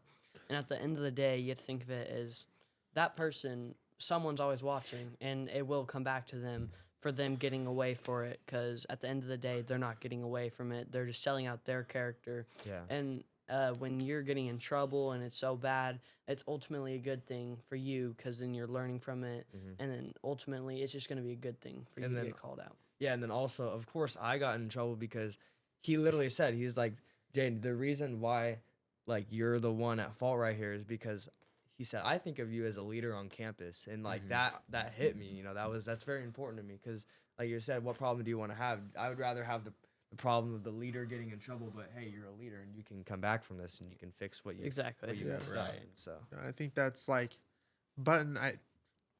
I was probably worse than you are. Like, I was the class clown. Like, I thought me, acting up in class was funny, and like, like early on, like freshman, sophomore year, a little bit of junior year, probably like I thought that was like how you make friends, and it's like the only friends like in like it's disrespectful like to the teacher and to others that actually like want to like focus. It's like I was being disrespectful, and it's kind of like you look at it like I'd rather not be popular in high school and be like somebody who's not, oh, that kid's so funny. I want to, because then that's not gonna get you far in life. Like Yeah. being the class clown isn't Mm-hmm. something that like, and the way I was the class clown, I was really disrespectful to others about it, and it was kind of like I grew up and I realized like my end of junior, like early senior, like I burned a lot of friendships and bridges because of trying to be the class clown and like making fun of kids who I shouldn't have been making fun of, and it's kind of like it was just like people that I could have been friends with and I would like to have been friends with, they didn't want to be friends with me because I had this image and this character of like I was a jerk, disrespectful, I didn't, and so it kind of rubbed me the wrong, like not rubbed me the wrong way, but it made me reflect on my character and be like, is this who I really want to be known as? Yeah. Like, do I really want to be known as like a disrespectful, rude kid to others? And like, I was always respectful to like adults, but it was like kid wise. Like, I ruined a lot of friendships and like Yeah. because of it. And it's like, I have a younger sister who is at Shasta. She's a sophomore this year. And it's like, we carry the same last name. Like, and I'm well known at school. So it's like, I don't want her to be looked at as like, oh, she's going to be like her brother. Yeah. And it's kind of like I'm like diminishing the family name, I guess, in a sense, like because then everyone's gonna think like, oh, that's just how they act, and it's like she's nothing like me. Like she's complete opposite, straight A student, like perfect kid, like quiet, shy girl, and it's like I had to realize like I don't want teachers to be like, oh, Yeah. maybe she might be a problem, Mm-hmm. and it's kind of like Button. Everyone doesn't like him and Fleming, but it's like it's the kids that don't like him is the kids who are putting themselves in trouble, who are always because you never see Fleming or Button or even Keycut having to talk with the kids who are doing what they're supposed to do, the quiet, Yeah. straight A's, like they're never talking to them in a bad sense. If they're talking to them, it's always because they did something good and they're rewarding them. Yeah. And so it's like if you're just respectful to them and respectful to others and all that, you're gonna get people's respect Yeah. and you're gonna be liked a whole lot more. And I think respect carries people a long way because it's like without respect, then it's kind of like people are gonna look at you differently. Mhm. And like for me, I realized like class clown, like my senior year, like there's kids who are still being class clowns as seniors, and it's kind of like I looked at it as like, dang, that was me. Like I was really like you're not a very good person when you're like that. Like Yeah. yeah, you could be funny, but not in an instant where you're like rude to others and like Yeah. There's You're a the- time and place. yeah, and it's like you're at school and you're just making like the teacher's life way more difficult than it needs to be. Like you're in high school, like you're about to be an adult, like within a few years or whatever. Like you're finding yourself, and it's like they realize that, but it's also like you're not in a first, second grade. Like they're not there to, like they say, babysit. Like they're not there. Like they're there to benefit you in life and teach you They're what you trying to need to help know. you. Yeah. And I know for me, I didn't look at it that way. I looked at it as like I'm stuck here because I have to be here, and like I don't know. It was just like just reflect on that. Like always, like you said, time and place. Like just know where you're gonna, like who you're talking to. Like it's okay to be like joke around with like your group of friends or whoever, like your friend, but it's like when there's others that you don't like know, just make sure you respect everyone. Like that's the biggest thing that anyone could ask, and respect will get you a long ways. Exactly. I 100% agree. Yeah. If you like paint an image for yourself and it's say a class clown, then yeah, people are gonna look at you and they're gonna look at you like a different way. But if you paint an image of yourself that's like respectful, like good student, people will look at you and say, yeah, that's a good person. I want to like be their friend. And Yeah. When people are always gonna like if you're the class clown, they're never gonna take you serious. Like, Right. and that's the biggest thing is like you always want to be taken serious, and it's like obviously like serious, and then people know when you're like joking around, you know, like if you know them. But it's like you always want to be taken serious, because then if something is serious and you're trying to talk to them about, they're just gonna not. They're gonna think you're like lying, like you're not for real, like you're It's lying like the to them. story of the boy who cried wolf. Mhm. Right? Yeah, exactly. They're trying to make jokes, and then when something when something serious does happen, They don't believe you. they don't believe them. Exactly. Exactly. And it's hard. It's hard to be yourself. I mean, Bruce Lee talks about truly expressing yourself and how hard it truly is to express yourself. And Especially so- in today's society. yeah, it's so easy to fit in and be, be with the crowd and be a class clown. But just setting that reputation of I'm gonna be myself, whether people are gonna be with me or not. If I have to go along this journey by myself of I'm a good person, then I'll have to do it myself. And truly expressing yourself is a really big thing.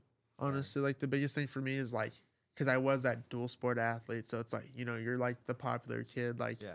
you know, you're in that different circle, and it's like I learned like my junior and senior year, it's like these kids, they're stuck in high school, like they're gonna be there for the rest of their life because that's all they have. Mm-hmm. And it's kind of like, once you like be yourself, like who cares what others say, because if you're yourself, that's when you're yourself, you find out your true friends. Like that's when you find out like who's really with you and who's really not like with you. Like that's what's the biggest thing for me is like who I figured out, like when I myself, who's gonna stick around, because when when you're playing the part of someone else or trying to fit in, yes, they're gonna be backing with like behind you and behind your back and always helping you and always wanting to be there. But then once you do something that's for you and like, you know, that's on your own, and you start say, you know, you dress a certain different way, you know, like some people, that's how they express themselves, is how they dress. Like, you know, there's always you all the time in high school, like kids make fun of how other kids dress, and it's Yeah. like you just never know what someone else is going through, and Uh-huh. that's how they're expressing themselves. And it's like there's flaws in themselves that they see in others that they don't like, so they get scared, and that's the first thing they rely to is like, let me talk bad about this kid to make myself feel better about myself. Yeah. Or it's like they're scared, like they talk bad about someone's like I know that was a big thing like for me, like not like what I did, but like I could see like with my age group of kids is like someone would talk bad about how someone dressed, but it's because they wanted to dress like that, but they just didn't have the confidence to come out and dress that certain way that someone did, Yeah. because no one else like, because like realistically, like you know how like dressing like the early 2000s and the 90s, how that just became like a big thing, is like going back to like the jorts and the Yeah. like the vintage t-shirts and the stuff like at first like kids didn't want to do that because it was kind of like no one did that, so you weren't like, you know, like you weren't Yeah. popular because of it, and like kids would Yeah. make fun, why are you wearing New Balances, like because New Balances for a while were known as like The grandpa shoes, shoes, or yeah. like, so it's like, and then you be the kids that did that like before without like, you know, like The trendsetters. yeah, the trendsetters and the people that just didn't care what people think, now they're the cool kids because they're the ones who like Because they started took the it, leap of and then Yeah. and it's like you burn bridges by doing that, because then say someone did do that and then now you start doing that and you try to talk to them, they're gonna be like, they'll remember that, like everyone's gonna remember when you talk bad about them, like Mhm.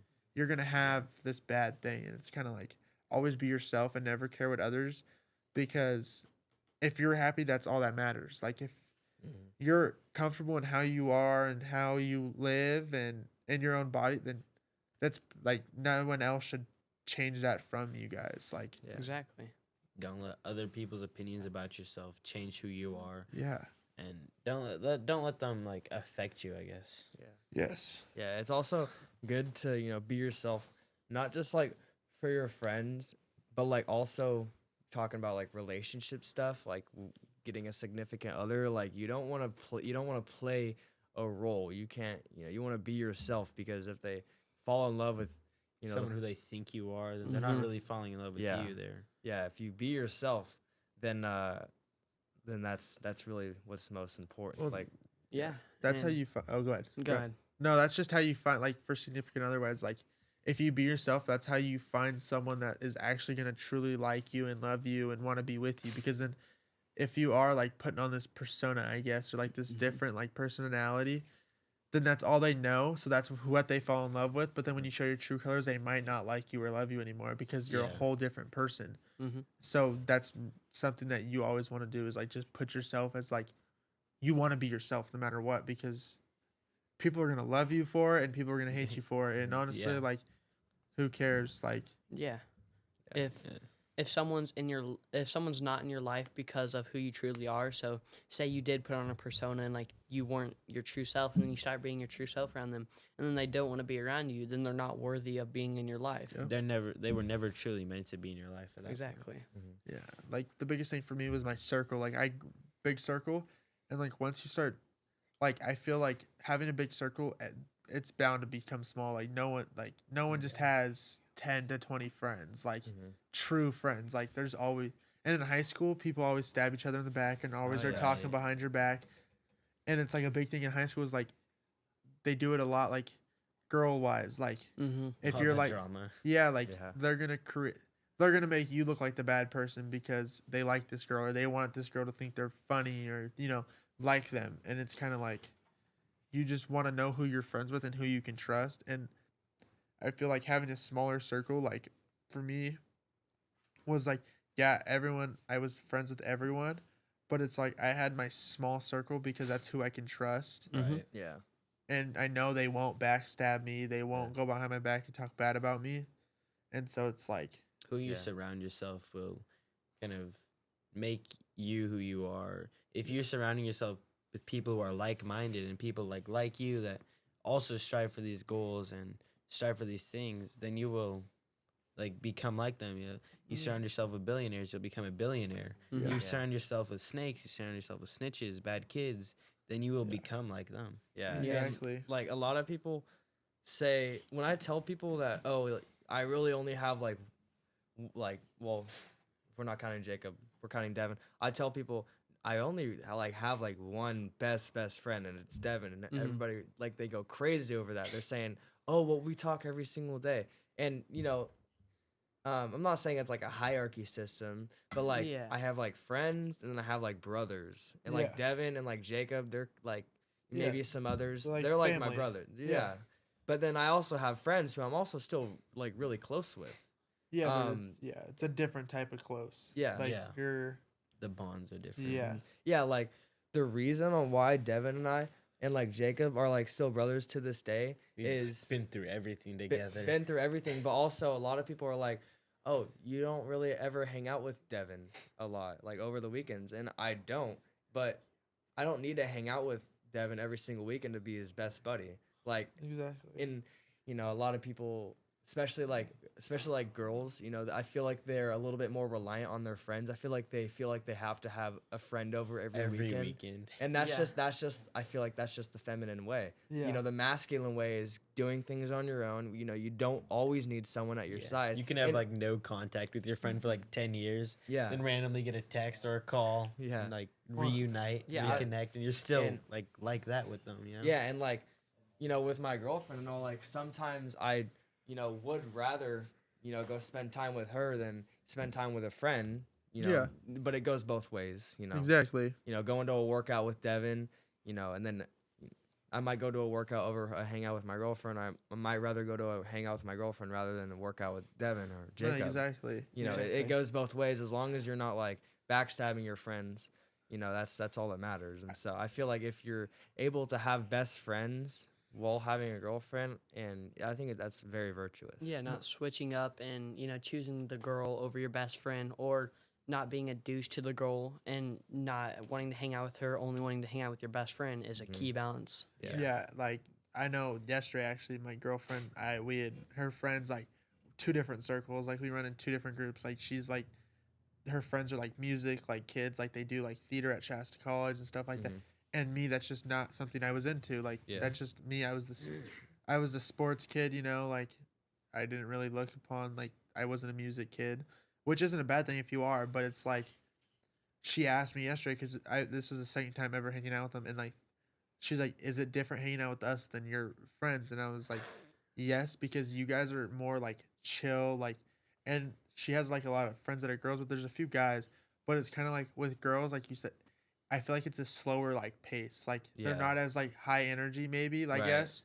And it's also like with guys, it's always like you're doing something. Like you have to, but like with them, it's kind of like you can just sit and talk. And like I know with like my close guy friends, we have like serious conversations, but it's always like, hey, let's go do something. Let's go to the lake. Let's go to the Y. Yeah, let's go to the Y. Let's go you know, let's go to a friend, like we'll go over to a friend's house and let's swim and play basketball in the pool, or like let's play football in the pool. Like Yeah.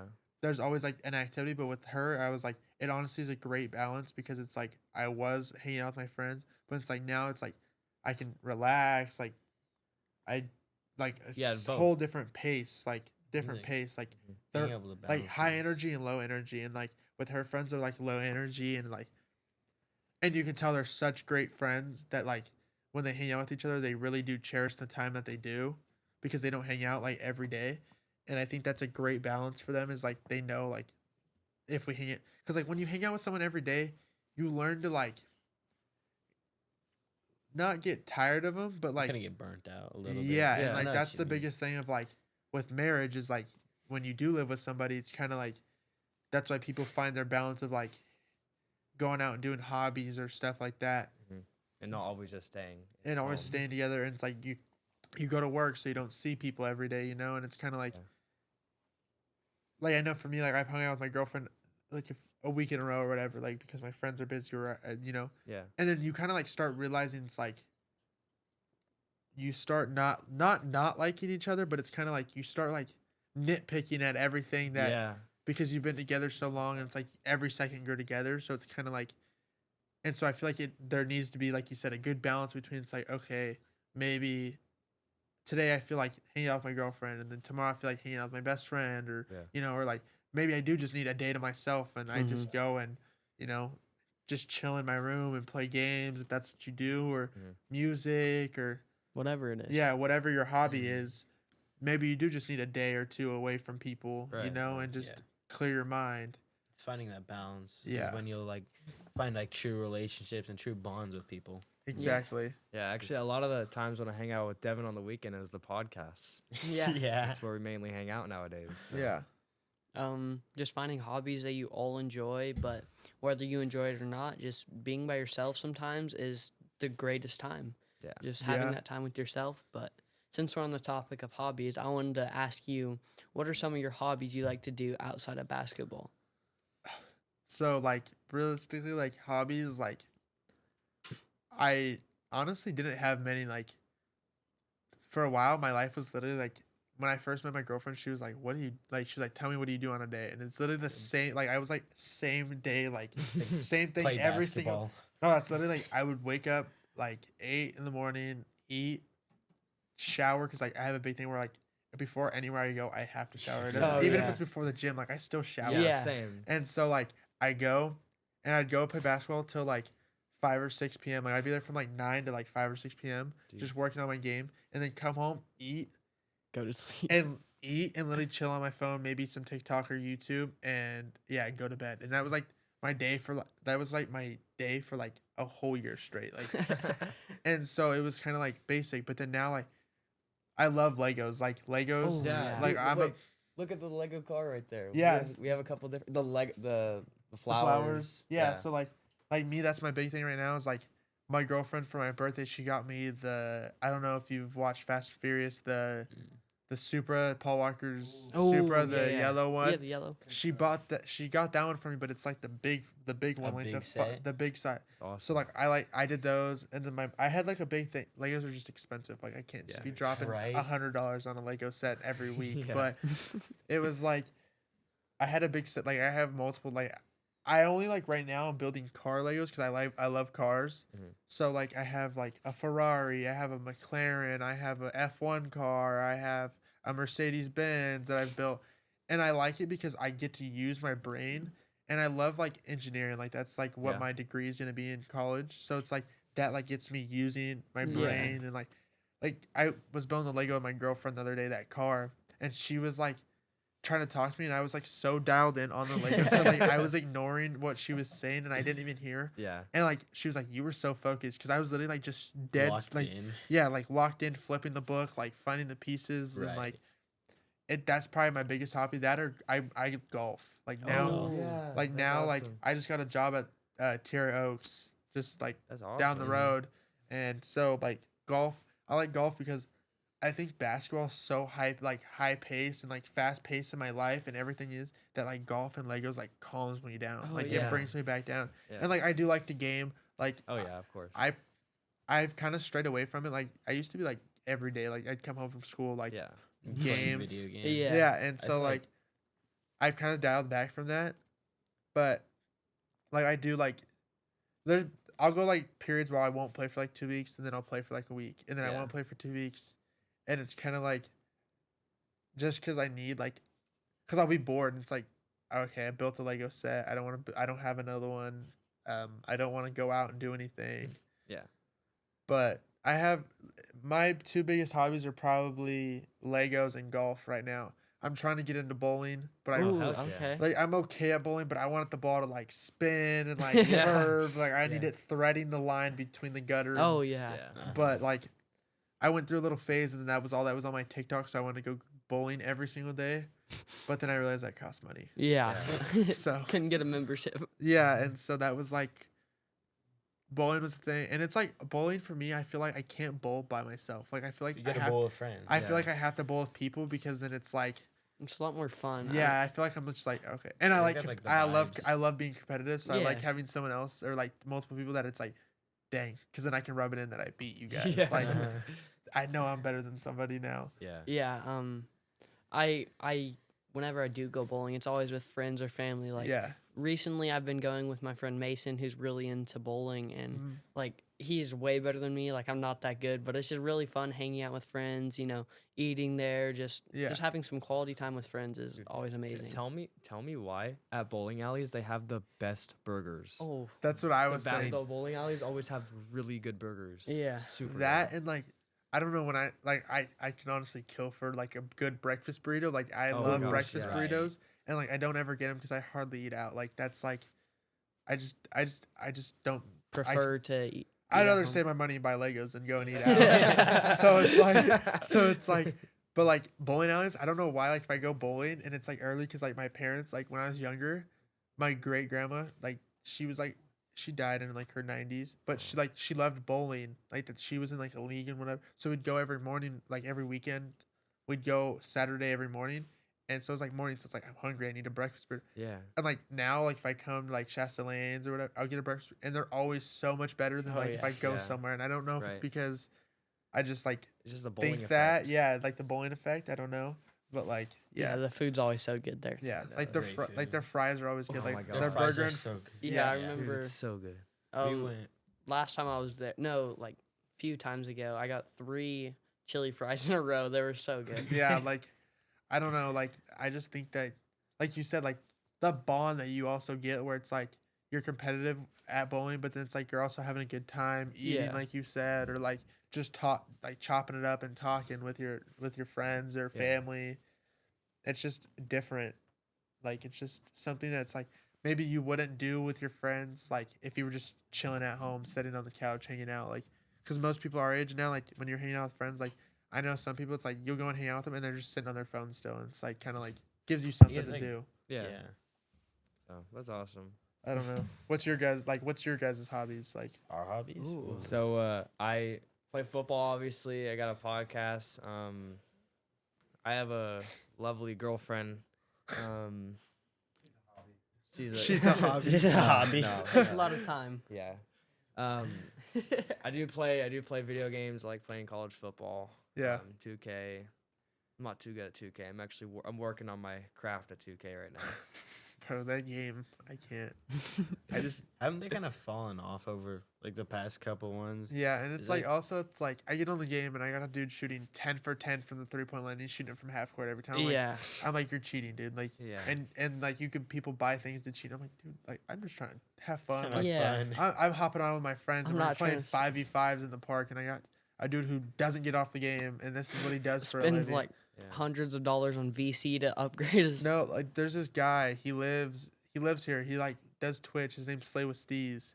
He like plays it, like went to like 2K Day when it dropped. Like he's like famous, makes money off of it. And like I remember one time we like played him, and we beat him, and like his friends were just like tongue crap, and we're like, bro, like we just came from working a 9 to 5. Like This is literally all you like guys do. yeah, that's all you guys do. And then 2 days later, I saw him at the Y. He was working out at the Y, the guy. And I was like, wait, you live in Reading? And then, like, he made this joke, like I went to his, like, chat or whatever, like, messing with him. And I was like, yo, it's Slay with Steve's, like just messing with him. And he's like, he like name dropped me and was like outing me. And I was like, dude, I know what car you drive. I know what gym you go to. I can do the same thing. And I was like, that is no need. I was like, now I have randoms knowing what gym I go to. And so it's like, in that aspect, like it's cool, but it's like, dude, you like, that's all you do is play the game. Like, Yeah. I don't know how people just have time. Like, I guess it's like their hobby, I guess, that they can turn it, which is cool. It's cool. I think having like a balance of a bunch of different hobbies, like you said, how you play basketball, and it's like high pace. Yeah. You also can golf and you can build Legos, and it Yeah. balances your life out. Sometimes Yeah. golf, though, I don't know if I like it.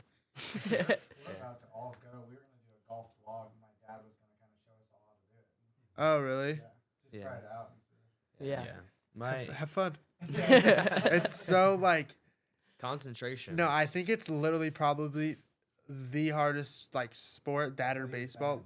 Like, because it's like me, I can hit the ball far because I'm strong. Like, but it's like, it literally just takes like, you know, Precision. you Like you- delicate, well, like- and it's like that. And it's also like, if you're not lined up correctly, the ball, it, like, you might end up 3 holes over because you know you were aimed to the right too far. Like, and it's also like so hard, like in the aspect of like, because you have like different clubs, you know, like different, Yeah. and it's like how far your club goes, and it's like you realize, oh, if I don't hit this hard, then you try to kill it, and then you like top the ball off the tee, and you like miss it, and it's like, well, then now I got to redo it, and I suck, and it's like the frustration, or like you'll be this far away from the hole, and then you'll miss the putt, yeah, and you overshoot the hole. It's like I suck, because then you watch like pros do it, and they make it look like it's Yeah. nothing, Yeah.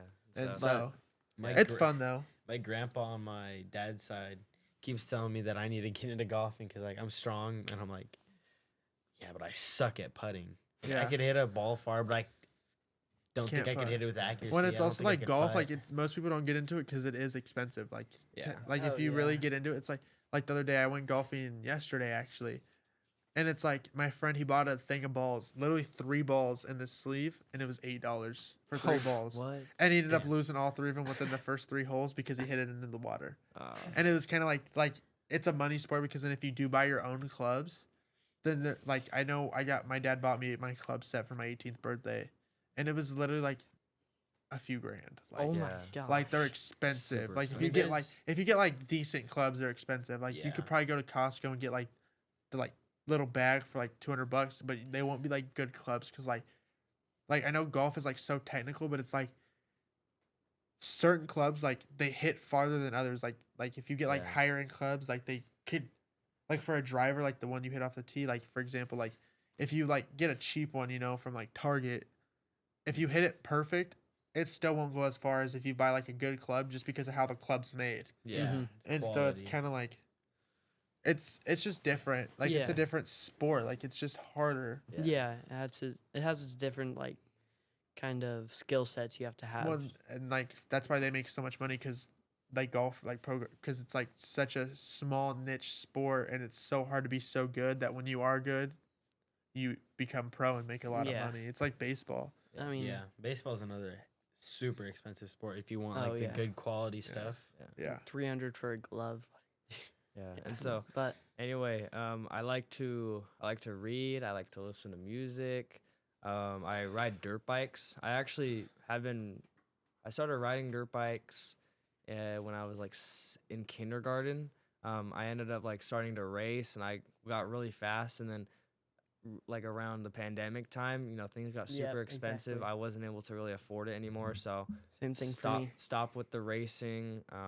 Haven't really went out to ride too much. I went out a couple times after, but I'd love riding dirt bikes. It's Oh, yeah. something that I will always love. You know, when I have my own kids one of these days, I'm gonna buy them dirt bikes, and they're gonna ride dirt bikes. I love riding dirt bikes. Yeah. Did I say swimming? No, you didn't. No. I like swimming. I like wakeboarding. I love Okay. Wakeboarding's wakeboarding. fun. Wakeboarding is so fun. Going to the Um, lake with you. Yeah. Yeah. And there's a Martial- lot. Oh yeah, fighting. Oh, MMA. yeah. Martial arts, Lo- MMA. love martial arts. You know, I'm mixed martial arts. I do like everything. Kickboxing. I personally, I think that if you stick to one discipline of fighting, I think that you're not gonna have that good of an Like holding advantage. yourself back. Yeah. Yeah. I feel like I You'd feel be like doing every so much wrestler, more. every wrestler needs a little bit of boxing, and every Mm-hmm. every boxer needs a little bit of wrestling. You know, I think Yeah. you should all. MMA is like the perfect balance. So Everything. so like a UFC comp is like John Jones for you or what? You're like John Jones? No, I'm not. I'm not John Jones, but like John Jones, he knows how to do it all. So He's the best fighter, as Dana White mean, always he is says. the best fighter. Greatest pound for pound I mean, fighter. I of mean, all like time. you say, like mixed martial arts, like you said, you need to know everything. Like if you like UFC, for example, it's like the people that hold the belt is like they can do everything at a good level. Like Yeah. Right. like yeah. most people that just can strike, like they can box or they don't usually win because then you got to kick, you got to grapple, Mhm. you got to and then vice versa. Like you can't just grapple the whole time. Like I mean, you can, but Sometimes you gotta strike. sometimes people do win from that. But like it's also like you need to know everything When because you like see the best fighters, they're proficient in multiple different disciplines. yeah. Yeah. Hobbies. Wanna go- But yeah, like Jaden was saying, I love to ride dirt bikes. Just like Jaden, pandemics kind of stopped riding dirt bikes. Like I haven't even really gone to ride like at all, pretty much. But it was always so fun. I remember breaking wrist riding a KTM 2-stroke. Always so fun. 2 strokes. Yeah, but always I love riding dirt bikes, and then also there's another side of it where I love fixing the dirt bikes. Like I remember getting to like take apart the carburetor, and that's always so fun. And I kind of find it fun, although some people may not. It's kind of boring to them, but I found it really fun and really cool. So that was also a really fun part of that. But I also love to fish. Like fishing is so fun to me. I have my own pond at my dad's house, so it's always fun to go down there. Yeah. I want to get into fishing. See, I had a fishing phase and I sucked, so I just got Yeah. away from it. I was so bad at it. I couldn't Yeah. catch a fish to save my life. I think I caught one fish in like 2 years and I gave up. Like it was bad. Yeah, no, but I went fishing when I was like, it was like a while ago. I want to say I was 2nd grade maybe. We went to Hat Creek, and we were like camping for like a week straight. I was with my grandparents. I just could not catch anything. Oh, it's It's so hard. Yeah. I It's don't hard. understand It's it. challenging. It's yeah. like, why does this fish just want my bait? Like, Right. You're not hungry or what? Like, just take a bite, please. yeah, but it's really cool getting to have my own pond because I feel like I wouldn't be able to fish too much if I didn't have my own pond. But that's really cool. So What fish do you like to like fish for? So because it's a pond, mainly bass, and then sometimes crappie, and then also I always like to fish for bluegill whenever the bass aren't biting. Just throw like a little worm on a Worm, hook yeah. and just toss it in the water and Yeah. always catch those. But that's always fun. And then yeah, but mainly bass because my pond pretty much is mainly bass, so it's pretty cool. Catch bass, and then it's not like just pretty small bass. Like last year, I caught a 5-pounder out of out of my pond. So yeah, it's really fun to do that. And then also, like Jaden said, love to do martial arts. All 3 of us do it because the club of character.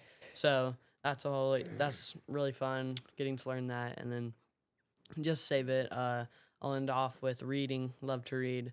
I'm reading a book, Way of the Ronin, right now. Kind of getting back into it because I kind of stopped reading it, but starting to read that again, and it's always fun. I got a question. It might be weird though, but like Alright. for fishing, I know like when I was fishing, like people would always be like, use a hot dog. Have you tried that? Yeah. I use a hot dog whenever I'm really fishing catfish. Yeah. Like at Shasta Lake, put a hot dog on, cast it out at night.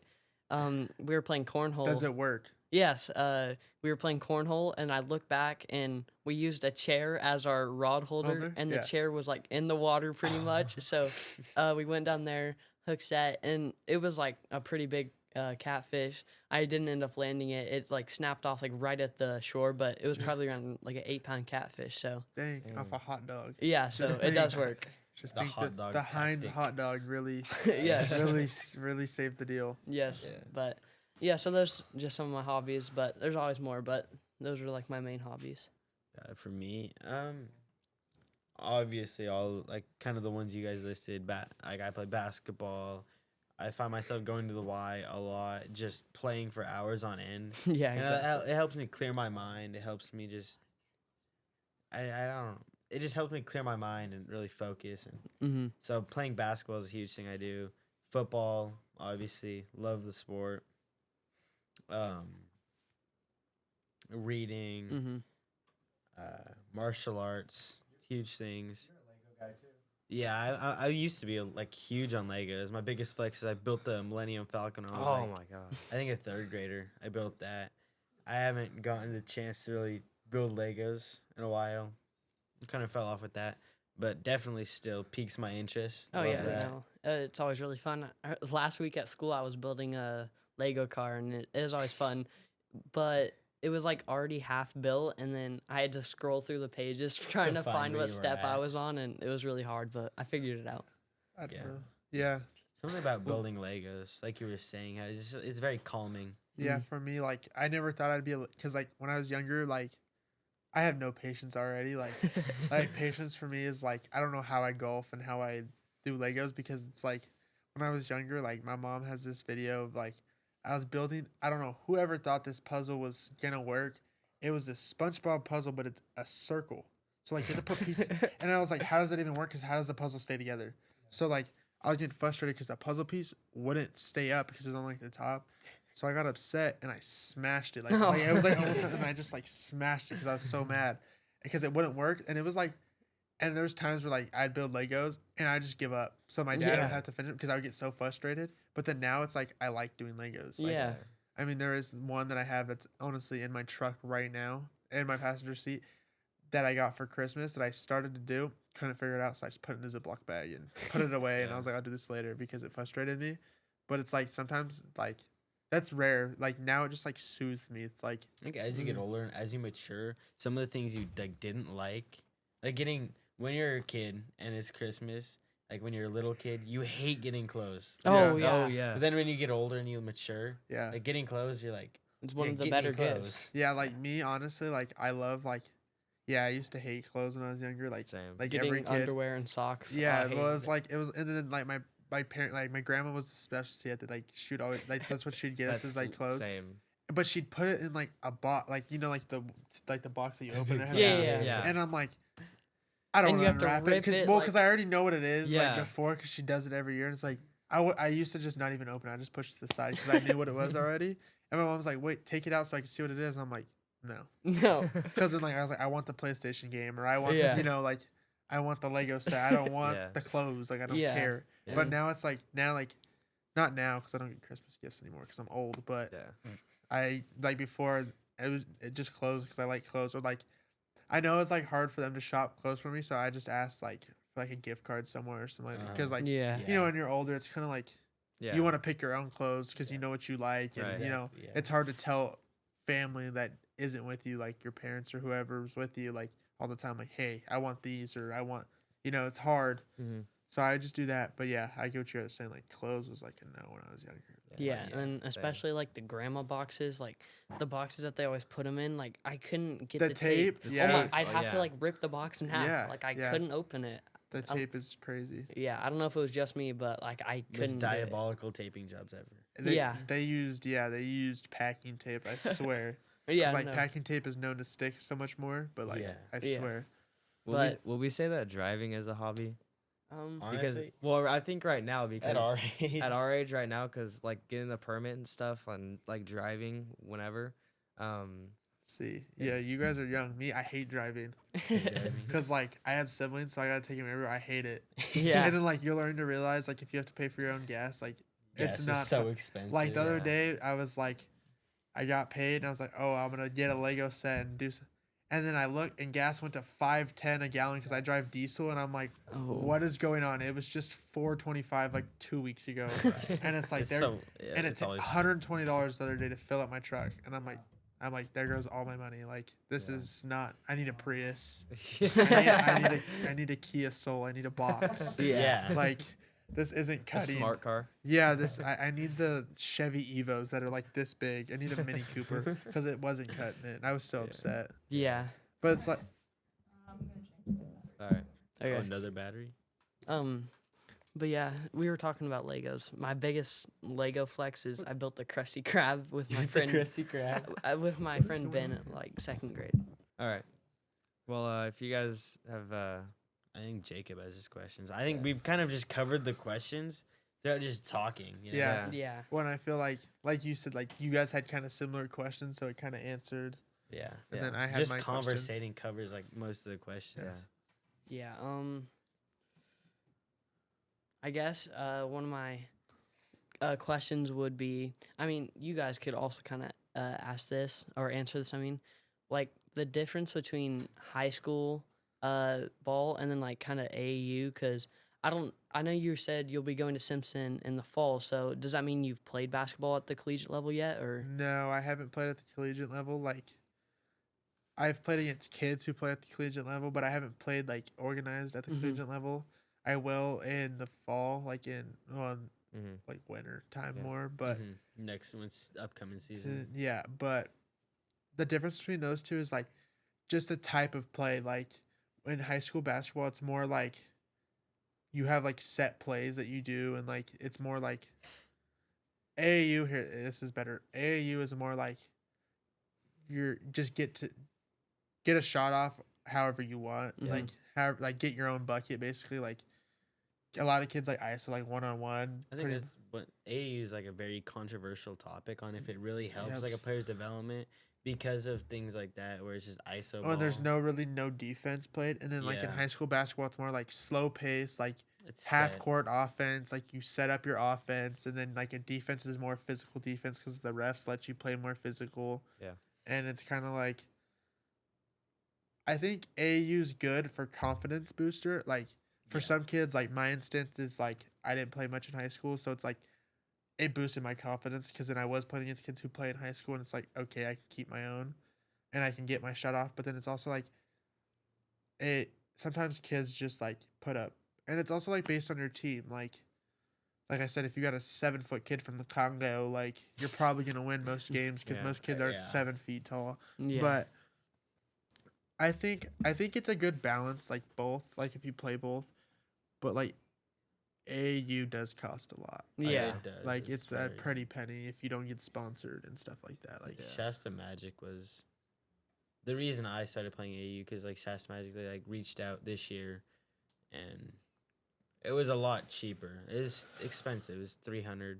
Yeah. Still super expensive, but it's way cheaper than some of these other teams that are like making me pay like $600 for to play. well, there was this team I played for, like a circuit team when I was in 8th grade. That 8th grade that we played. That's probably why we played a kid from the Congo.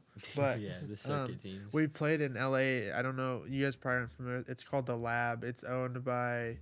I haven't gotten to travel into LA. It's a YouTuber. His name's Devin in the Lab. He like trains and has played against like NBA players and stuff like that. And he has his own gym, and he's got like he like played Kyrie Irving 1-on-1 and stuff like that. But we played there, and it was just like like so expensive. Like I know like my parents probably hated me, but it was like because then you have to pay for travel fee. Because if you do Yeah. travel, you have to pay for like hotels and gas, or if you have to fly. I never flew, but like if you have to fly, you pay for flight. Yeah. It's expensive. But yeah, and when you still got to pay for gas if you do drive. Yeah. And So- that's like a 13, 14-hour drive down to LA. Here, no, it's probably like a It was 9, like- Oh, Yeah. really? 8, Oh, 9. then mine, because I went to Disneyland when I was like 8 years old, and I drove there, and maybe it was just that we stopped to a bunch of places. It was like, Maybe, or you could hit traffic because I know like if you do hit LA, LA traffic, traffic. it could turn into a 13. LA Yeah. traffic. Because I just went to LA. Sacramento, San Francisco traffic. Yeah. Went to the big cities. Yeah, I just went to LA in April actually, like the first week of April for my birthday. Me and my girlfriend went, and it was about 8 hours. But don't speed, kids. But Yeah. we might have been speeding a little bit. But and also like LA, honestly, if you don't know how to drive in LA, you're gonna be so lost. Like for new drivers, like you guys, like you said, you're like left turn yields are at every left turn known to mankind. So every time you want to turn left, you're gonna have to wait and yield until it's free. yeah. And it's literally the dumbest thing ever because it's like it creates so much more traffic, and there's already traffic, and people cut you off left and right. Yeah. And it's literally like if you want to say like so for like my house, it was like a 20-minute drive from my house to here. Mhm.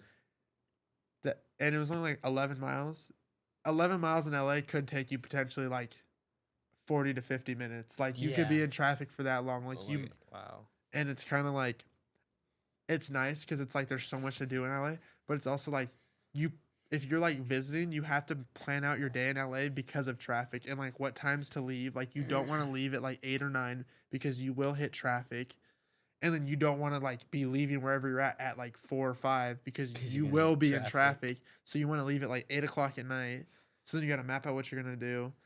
But it is nice because there is a lot of things to do. So it's not like here it's like if you had to wait on traffic, you'd be like at the same spot. But like LA, you Yeah. could go to many different spots, but everything does cost. Gas is probably 50 cents more there, and Yeah. it's like for new drivers, like I would not recommend LA. Like unless you live in LA already and you're like practicing to in LA. LA. But like if you're like, because here like there's no No. traffic really, like, and then like say like your first big trip by yourself or like with somebody is to LA, like I would not recommend like as a high school or even like a young adult, like there's times I was driving and I'm like I'm stressed out, but like you can't be stressed out because if you get stressed out, like What is it gonna be like in LA?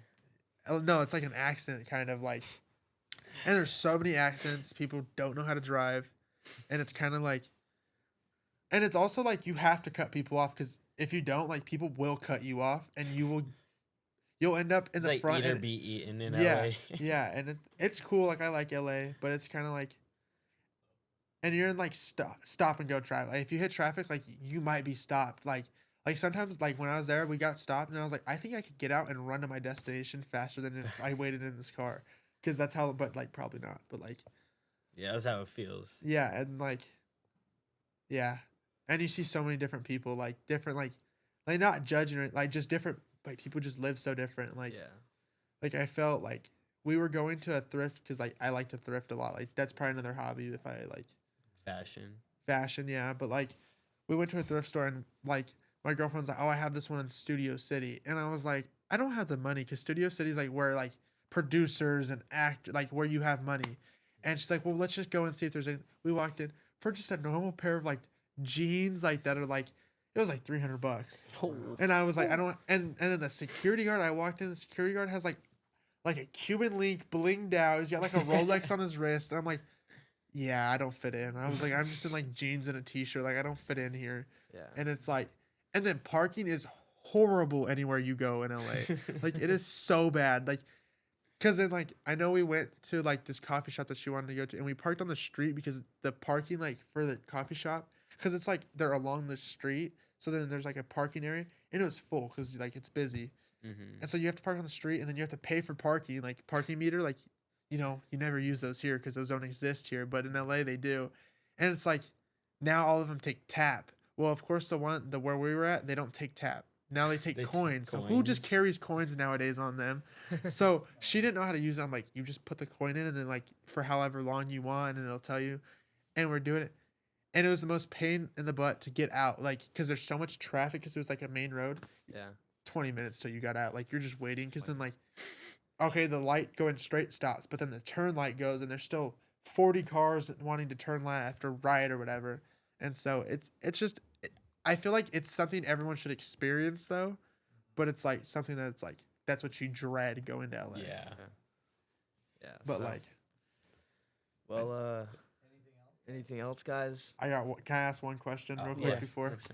What made you guys start podcasting? Like, what made you like, how did it come about? Like, were you guys just like sitting around and it was like, we want a podcast? Like, how did that happen?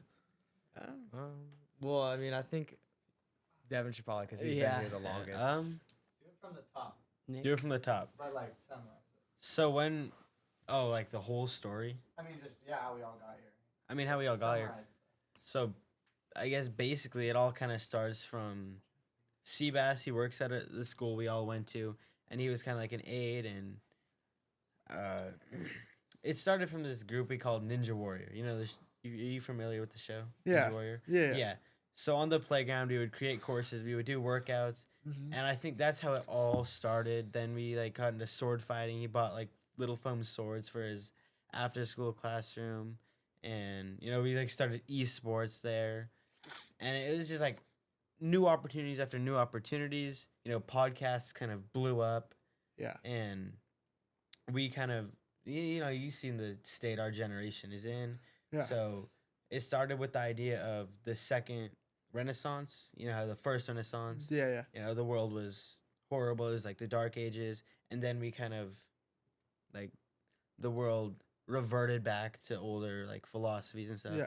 So that's how we kind of started, and then obviously we've adopted new things like sword score reviews. Yeah. And we've done that, and It all kind Yeah, of it's stemmed kind of- from the character. it all stemmed from the character club that we all started with, Okay. and kind of wanting to share our ideas, share our philosophies, Not gatekeep. not gatekeep, share our like.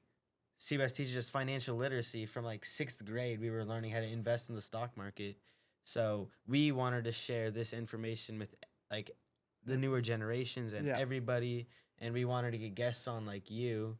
We're called All My Friends Are Warriors because we want to get people from like all different walks of lives Yeah. onto the podcast so they can share their knowledge like you were doing with us. Yeah. I So, think that's cool. I mean, Yeah. So what high school kids and I mean, junior high, middle school. Yeah, 7th grader. Seventh Yeah, grader. are have their own podcasts and are doing. I mean, who's getting their own ad deal? Like Yeah. at that young, like it's cool. It's very rare. Yeah, I yeah. mean, And then wasn't it the end of like my 7th grade year? We were offered podcast equipment. Oh yeah, we were offered like podcast equipment by this guy named Nick. He was like the head of all the Shasta County after schools. Or not all the Shasta County, but in our area, he was like the head of after schools, and he was like, "Yo, I got this podcast equipment. Do you guys want to use it?" So I guess that also kind of prompted us to do our thing. yeah, it helped.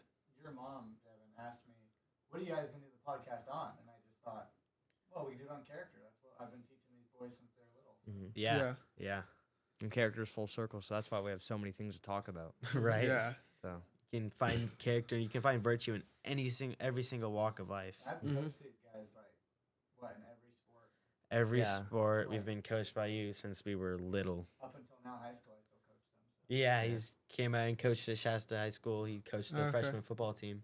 okay, yeah, his We've offensive. all kind of gone up together, and they're like little brothers to me, basically. yeah, Yeah. So that's kind of our That's kind of like our story. Our story. So I mean, that's crazy. I mean, like I said, not a lot of people have that, and it's cool that he was there, to basically, Mentor us. yeah, like mentor and guide you guys, and I mean, Yeah. help you it's guys out. I mean, not a lot of people have that in their life, and I think, very thankful. yeah, Extremely blessed. God does amazing things, and that's one major thing I thank him for every day. I So knew now, it was like, kind of getting long doubled. when my phone kept going off. I was like, oh, I know it's getting long. Yeah. It's like, Yeah, exactly. but like, yeah, I know it was fun. I mean, Yeah, it was Had great to fun. have you Yeah. on. Thank Yeah, you. For thank having you. me Thank you on. so much. I mean, for- thank you guys for having me. Yeah, of Oh, course. of course. You We're ever want open. back on too? Just hit us up. Yeah. Okay, Yeah. yeah. I mean, I gotta go get more stories, I guess. 'Cause Yeah. let me go back to LA and I'll let you guys know. Go ball up in college and then let us know. Yeah, Yeah. I'll go We'll- back to LA and We'll do an Fi- update. find my Definitely. adventures. Yeah, update with your basketball journey. Yeah, Oh Mhm. yeah. yeah. So, After It's- playing in college. all right. Well, Devin wants to outro us. Outro us. Thank you guys for tuning in. Make sure you like, subscribe.